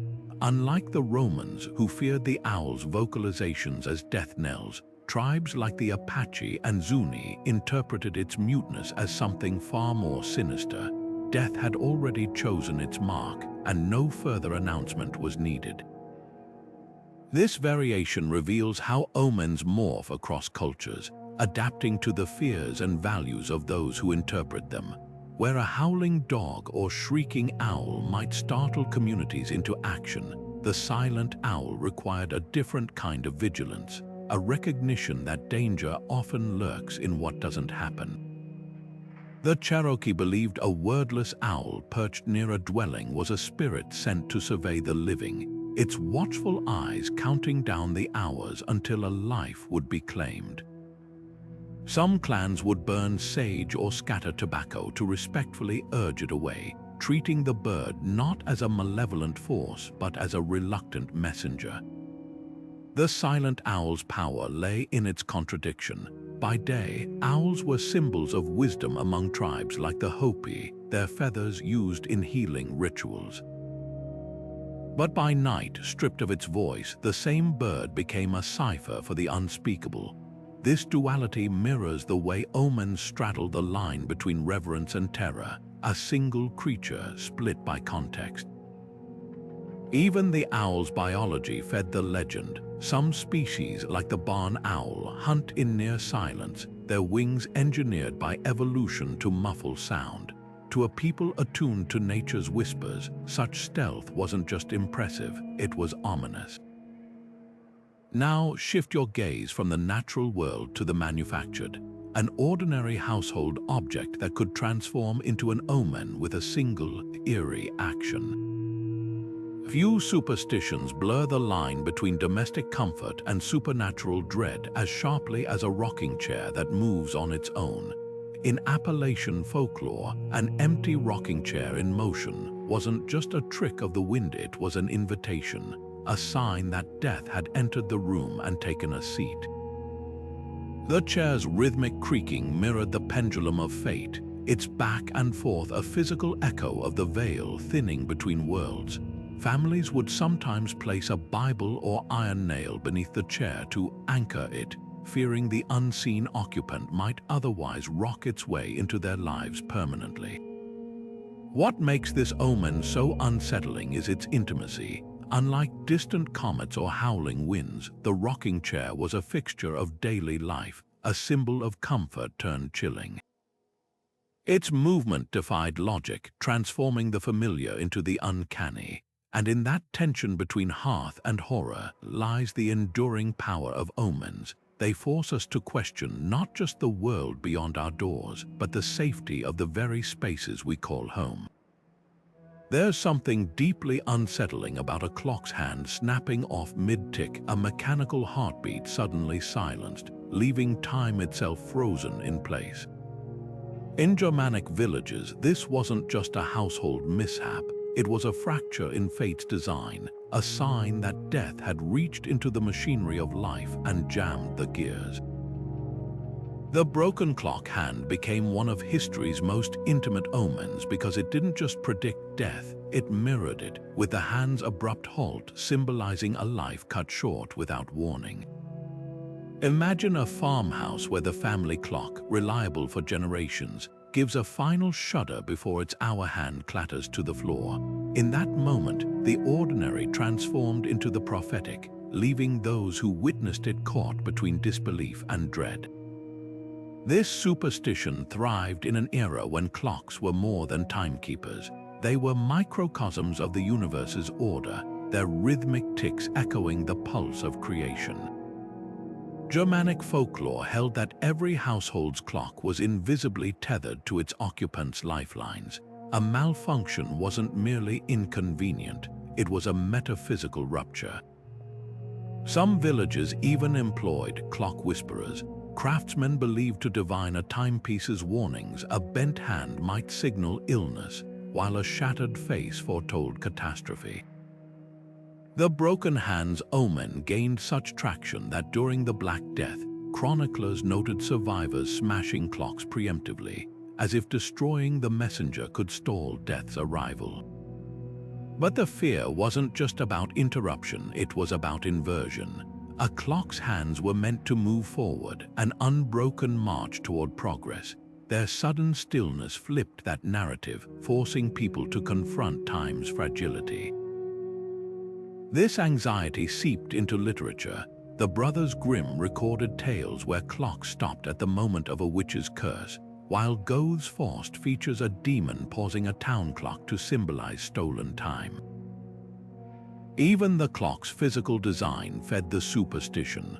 Early Black Forest clocks often had skeletal figures carved into their cases, reminders that time and death were intertwined.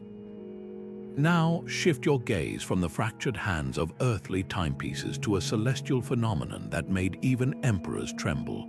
If a broken clock symbolized interrupted time, then a meteor shower was time itself unraveling, a spectacle so dazzling it blurred the line between wonder and terror. Ancient Chinese astronomers called these streaks of light guest stars, believing they were celestial omens flickering with urgent messages. The Han Dynasty's court astrologers kept meticulous records, noting that a meteor shower in 165 BCE preceded a devastating plague, while another in 33 CE coincided with the execution of a beloved general. To them, the sky wasn't just a canvas of light, it was a scroll of fate written in fire. The Aztecs saw meteors as the shattered weapons of gods, their descent heralding cosmic battles spilling into the human realm. A particularly spectacular shower in 1502 was said to have illuminated the night before Moctezuma's disastrous encounter with Cortés, interpreted later as a divine warning of empires about to fall. Even the science-minded Greeks couldn't shake the unease. Aristotle theorized meteors were atmospheric disturbances, yet his pupil Alexander reportedly delayed battles after witnessing heavenly torches. The meteor's paradox, its beauty and brevity, made it the perfect omen, glorious enough to command attention, fleeting enough to leave interpretation dangerously open. What ties these omens together, the broken clock hand and the streaking meteor, is their power to collapse distance between the mundane and the miraculous. One disrupted the measured rhythm of daily life, the other painted the sky with chaos. Both forced humanity to confront the same chilling truth.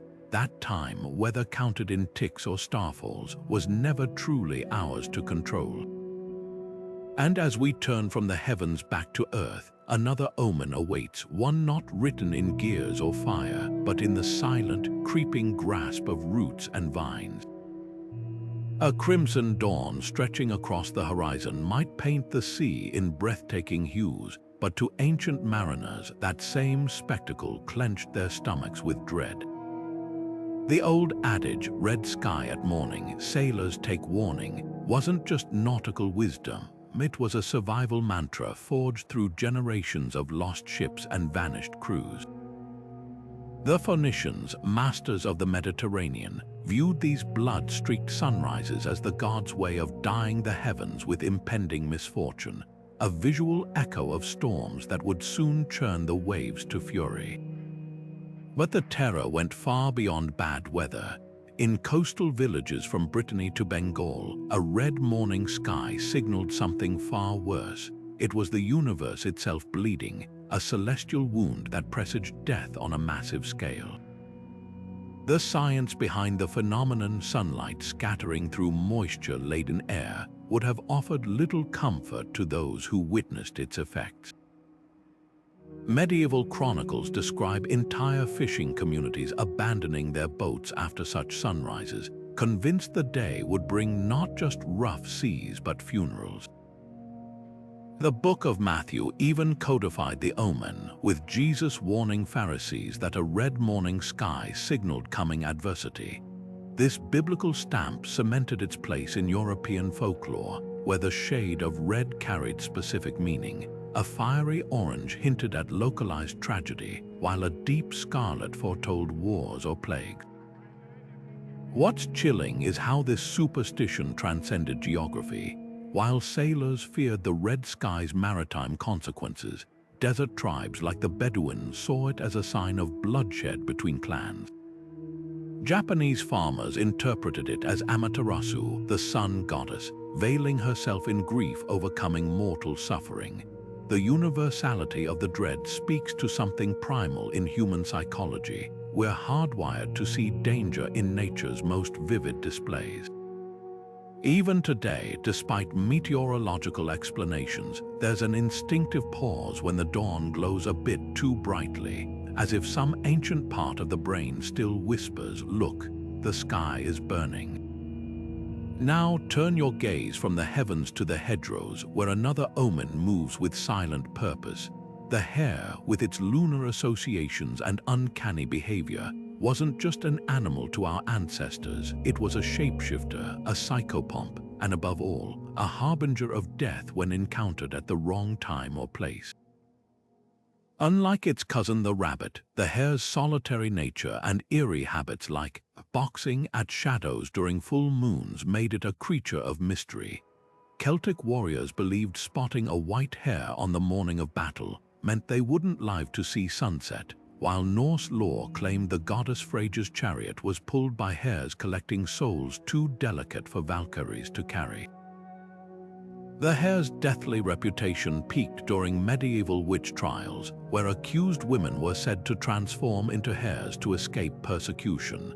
English court records describe farmers finding wounded hares that miraculously became bleeding women by daylight.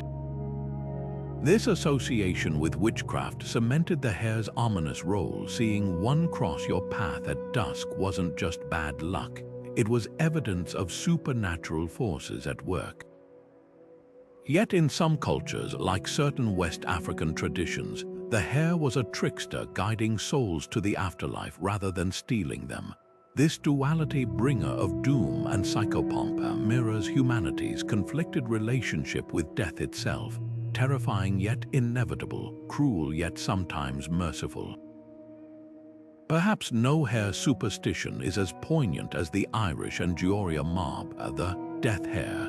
Said to appear 3 days before a household's loss, it didn't flee when approached but stared with unnatural stillness before vanishing. Families would quietly prepare vigils after such sightings, airing out funeral shrouds and alerting distant relatives.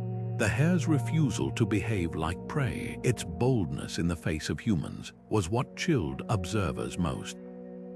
In a world where animals instinctively avoided danger, this deliberate confrontation felt like a message from beyond the veil, delivered by lips that couldn't speak but eyes that understood too much.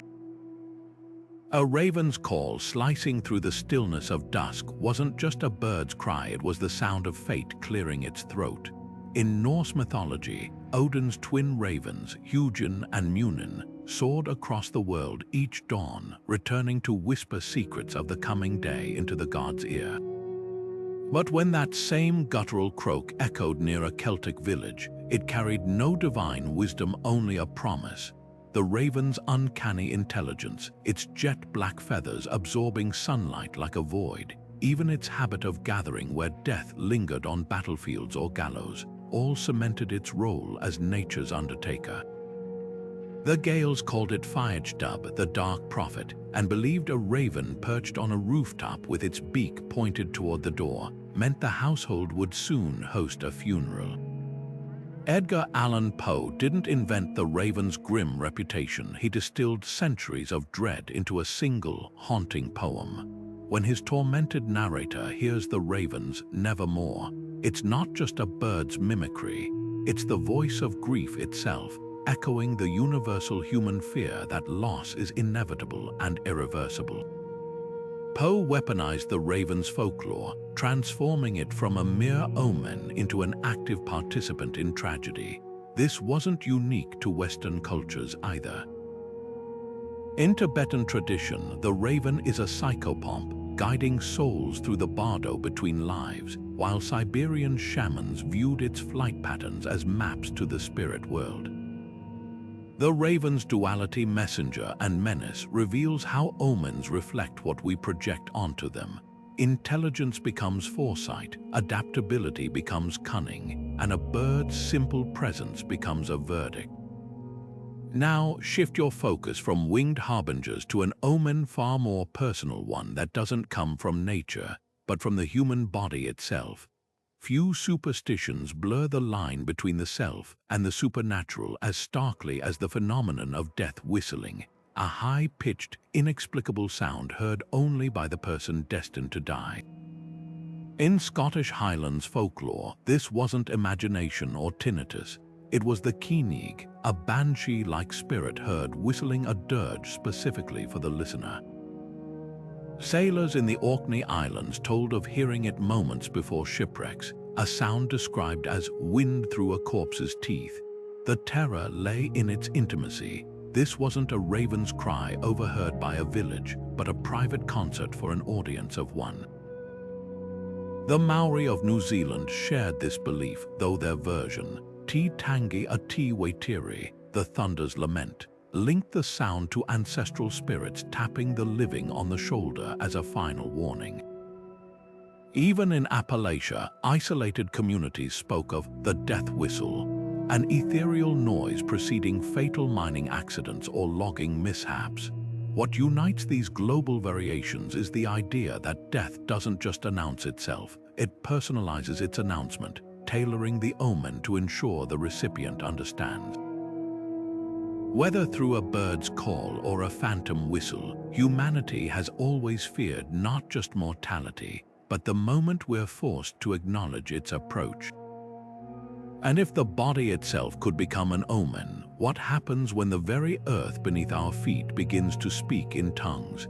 There's a particular kind of silence that comes just before the banshee's wail, a breathless pause, as if the night itself is holding its breath.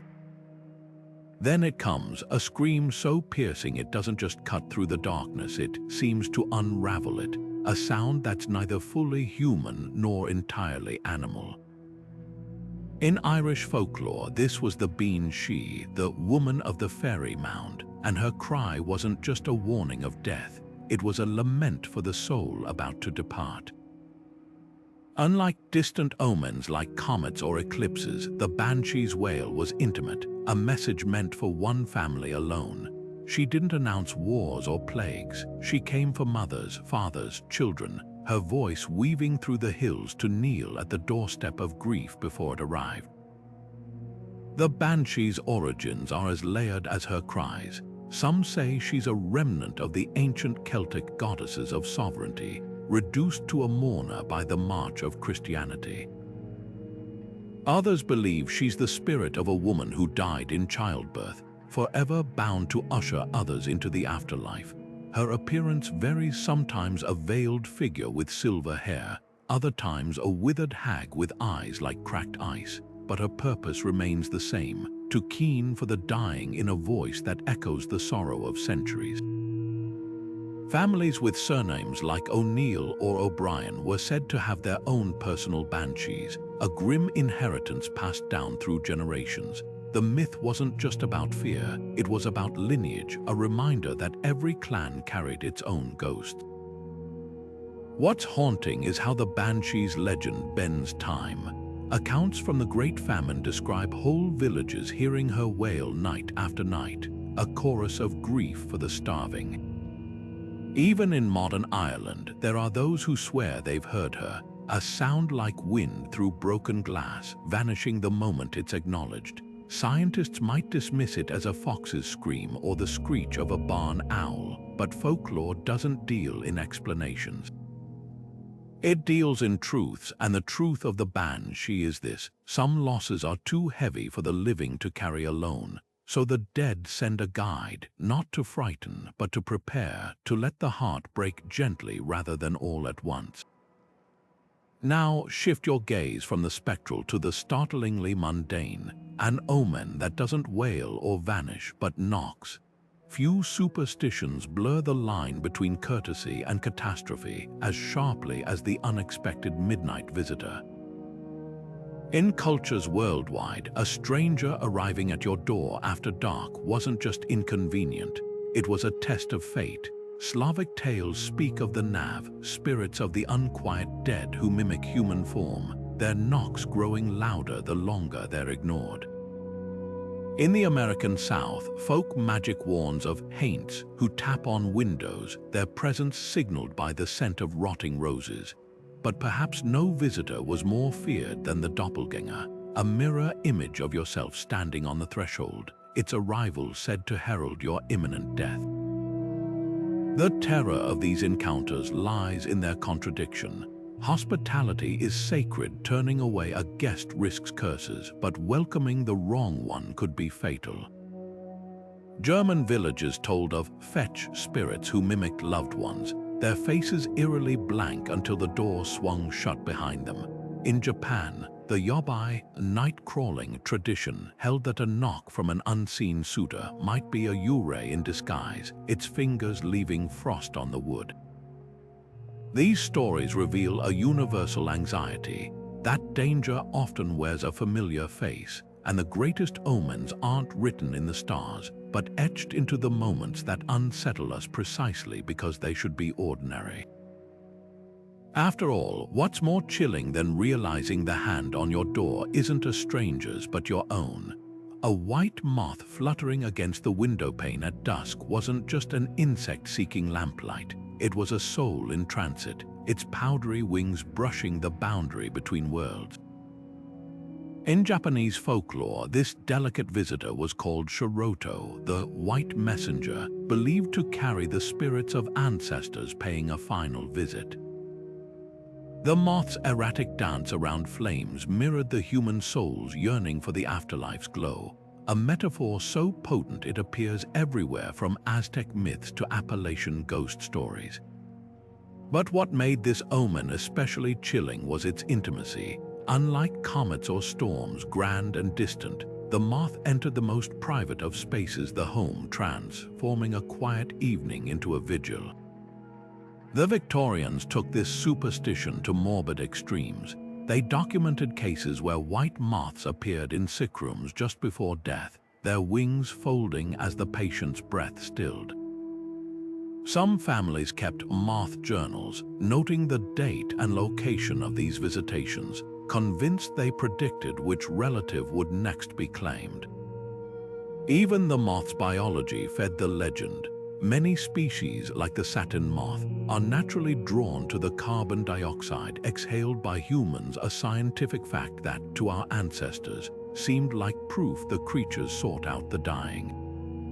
In Ireland, a moth lingering near a candle flame was said to be the soul of a drowned sailor, drawn to the warmth they'd lost at sea. Yet the moth's symbolism wasn't uniformly grim. In some Native American traditions, particularly among the Hopi, white moths symbolized transformation and guidance, their silent flight a reminder that death was simply a passage. This duality, harbinger and guide, reflects humanity's conflicted relationship with mortality. The moth's fragility made it a perfect canvas for these fears. Something so easily crushed shouldn't wield such power, and yet its presence could hollow out a room with dread. Now shift your gaze from the fluttering ephemeral to the steadfast earth beneath your feet. If the moth was a whisper from the afterlife, then the sudden cracking of dry ground was the planet itself speaking in a language of fissures and fractures. Few omens carried the weight of inevitability like a drought-parched field splitting open without warning. The Aztecs interpreted these cracks as the lips of Tezcatlipoca, the earth monster, demanding blood to close them. In West African traditions, particularly among the Yoruba, such ruptures were called Ila Uran, paths of the dead, believed to mark where spirits crossed into the living world during droughts. The terror of this omen lay in its irreversibility. A shattered mirror could be replaced, a howling dog shooed away, but once the earth split, there was no mending it. Scottish crofters told of coffin cracks, narrow fissures that appeared overnight near cottages, their length said to predict how many years remained before a resident's death. In Mongolia, where the steppes stretch endlessly, a sudden crevice near a yurt was interpreted as the ground rejecting the family buried there, a sign they'd angered ancestral spirits. Even the sound of the earth shifting took on meaning. The Maori listened for Papatuanuku, the Earth Mother's groans, her discomfort warning of coming quakes or eruptions.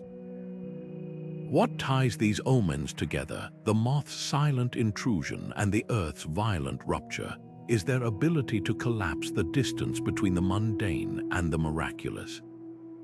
One a fragile trespasser, the other an unyielding force.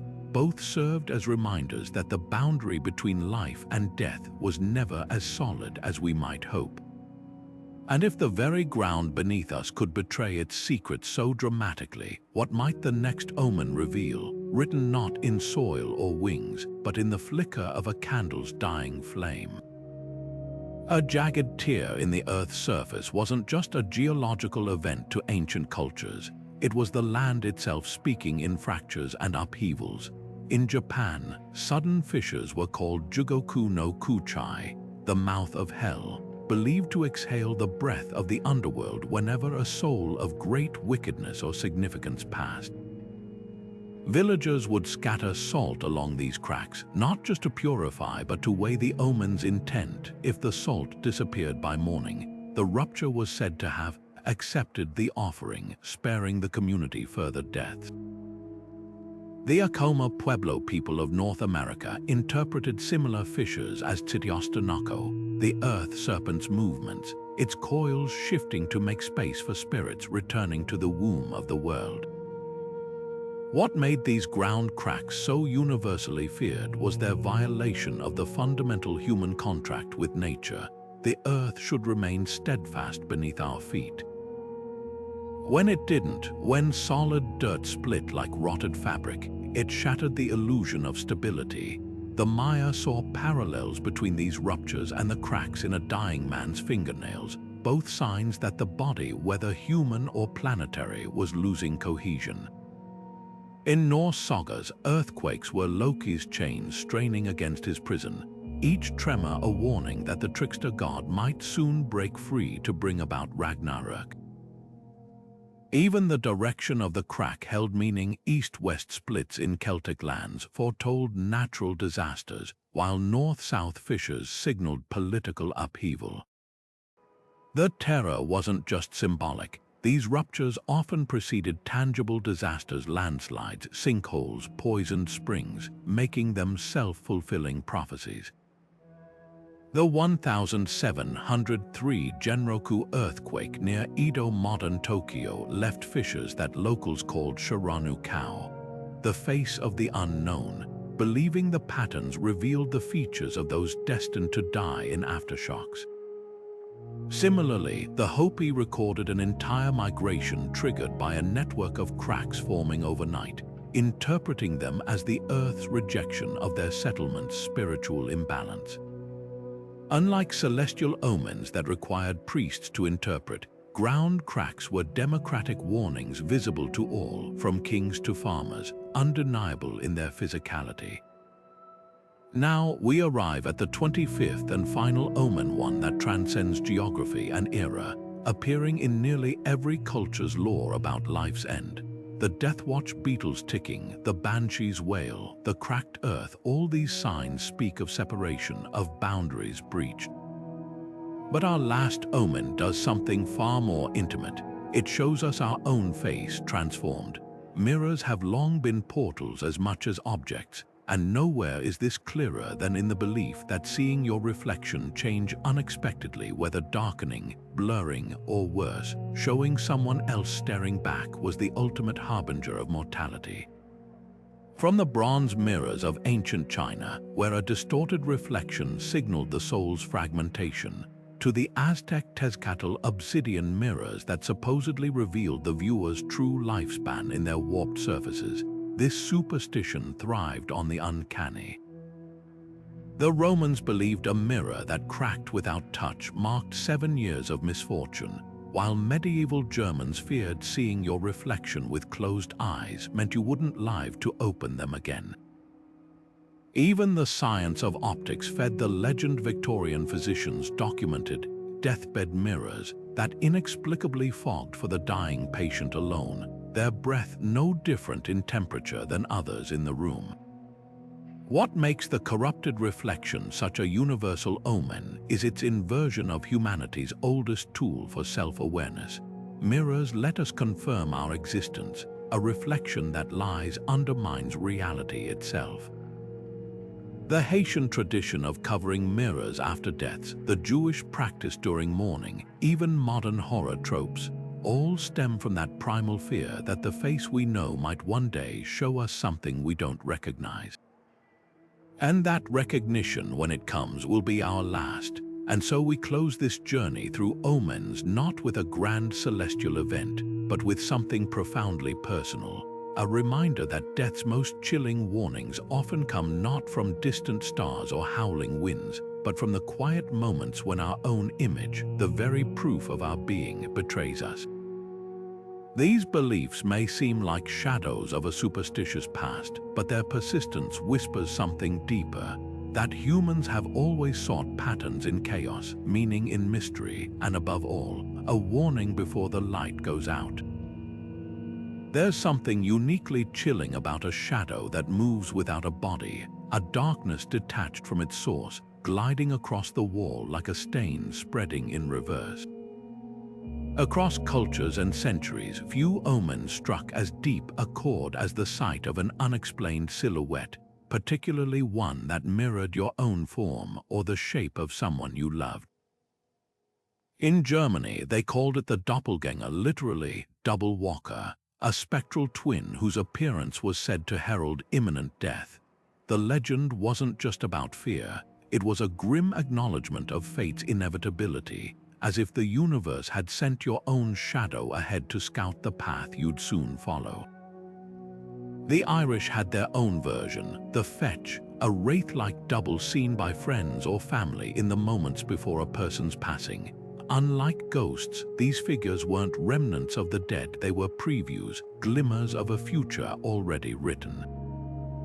Imagine a wife glancing out her window at dusk, only to see her husband's silhouette walking toward the house moments before news arrives that he died miles away in a field.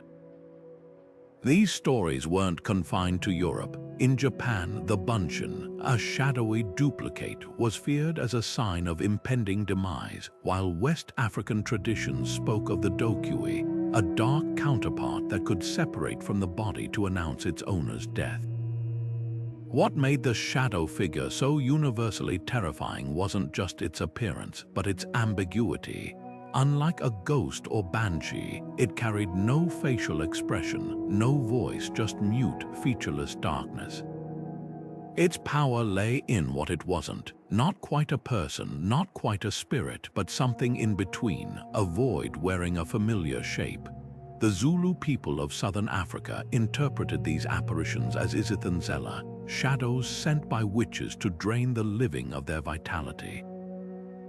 In Norse lore, a shadow seen trailing too far behind its owner was a sign that the soul had begun to loosen its grip on the body. Even the act of stepping on someone's shadow was taboo in many cultures, as if the darkness itself was a fragile tether to life.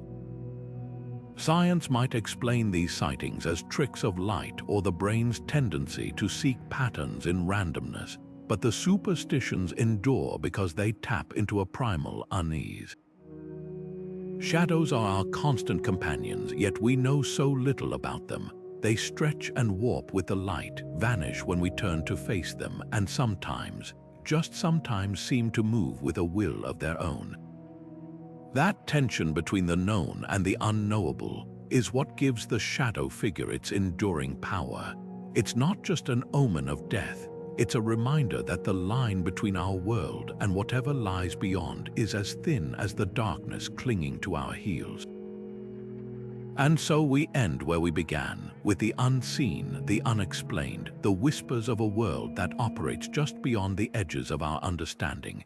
From comets to crows, from cracked mirrors to shadow selves, these omens weren't just warnings, they were stories.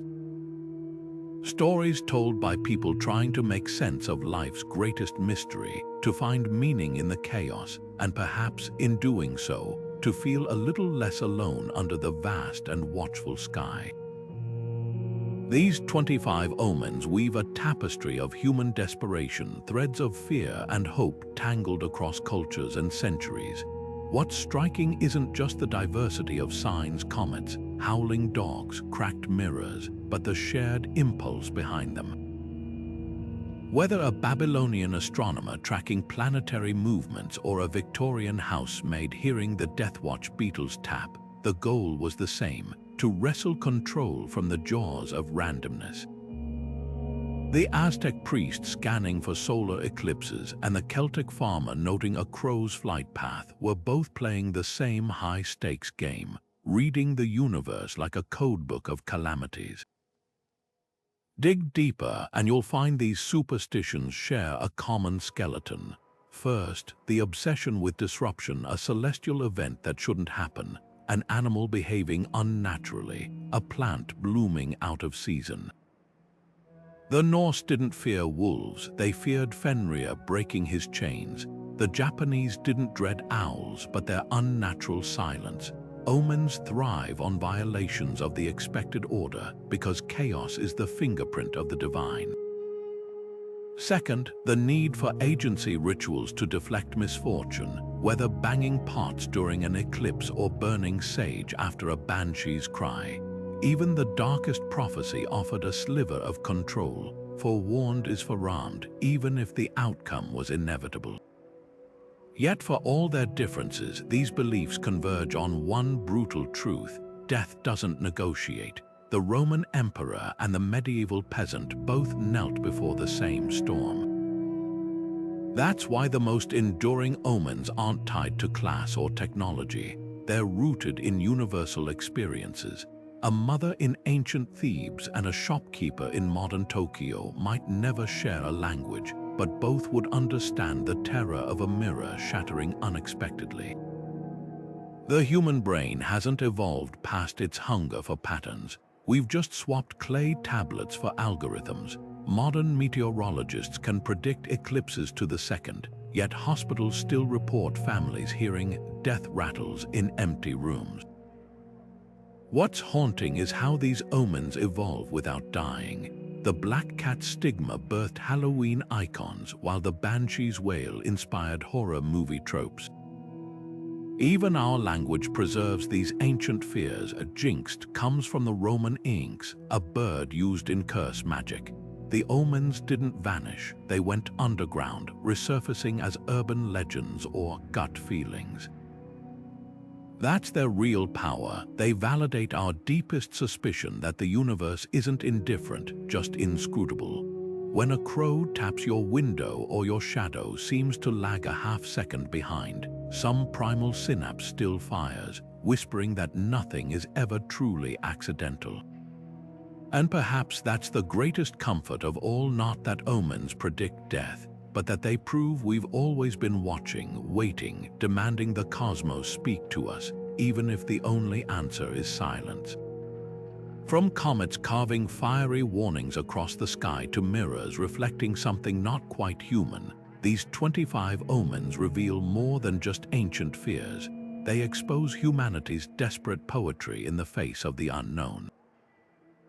Every howling dog, every blood moon, every deathwatch beetle's tap was a story whispered against the darkness, an attempt to weave meaning from chaos. What's fascinating isn't just the diversity of these superstitions, but how they mirror the cultures that birthed them. The Norse saw apocalypse in wolves and eclipses. The Maya read fate in sinkholes and stars, while Victorians turned household objects, clocks, chairs, even flowers, into funeral bells. Each omen was a fingerprint of its time, yet all shared the same pulse: the need to believe that death, however inevitable, would at least knock before entering. Science has peeled back the mystery from many of these phenomena. Meteors aren't celestial warnings but cosmic debris. Eclipses don't devour the sun but celebrate its temporary eclipse. And yet, the old dread lingers. Why? Because these omens weren't really about predicting death. They were about asserting control in a world that offered none.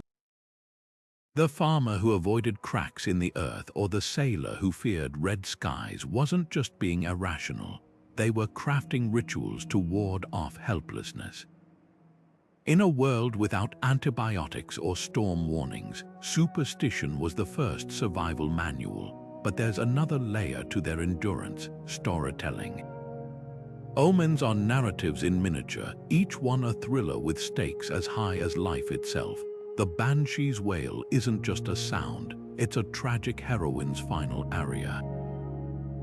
The raven on the roof isn't just a bird, it's a winged messenger with a punchline only the doomed can hear.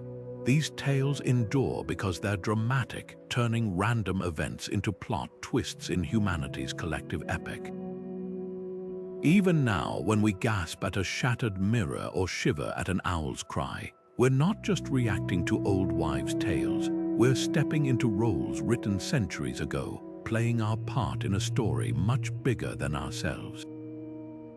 So which omen unsettles you the most? Is it the intimacy of the death shudder, that icy finger tracing your spine, or the grandeur of a comet, its tail sweeping across the sky like a blade?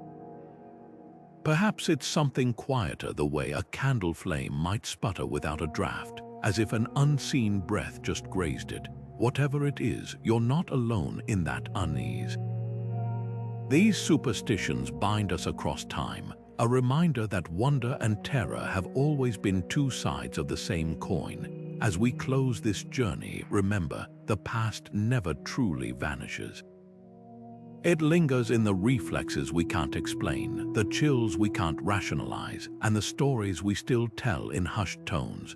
So keep watching the stars, yes, but pay equal attention to the rustle in the hedgerow, the creak on the stair, the face in the mirror that almost looks like yours. The ancient art of reading omens isn't dead, it's just waiting for you to listen. Until next time, stay curious and maybe sleep with a light on.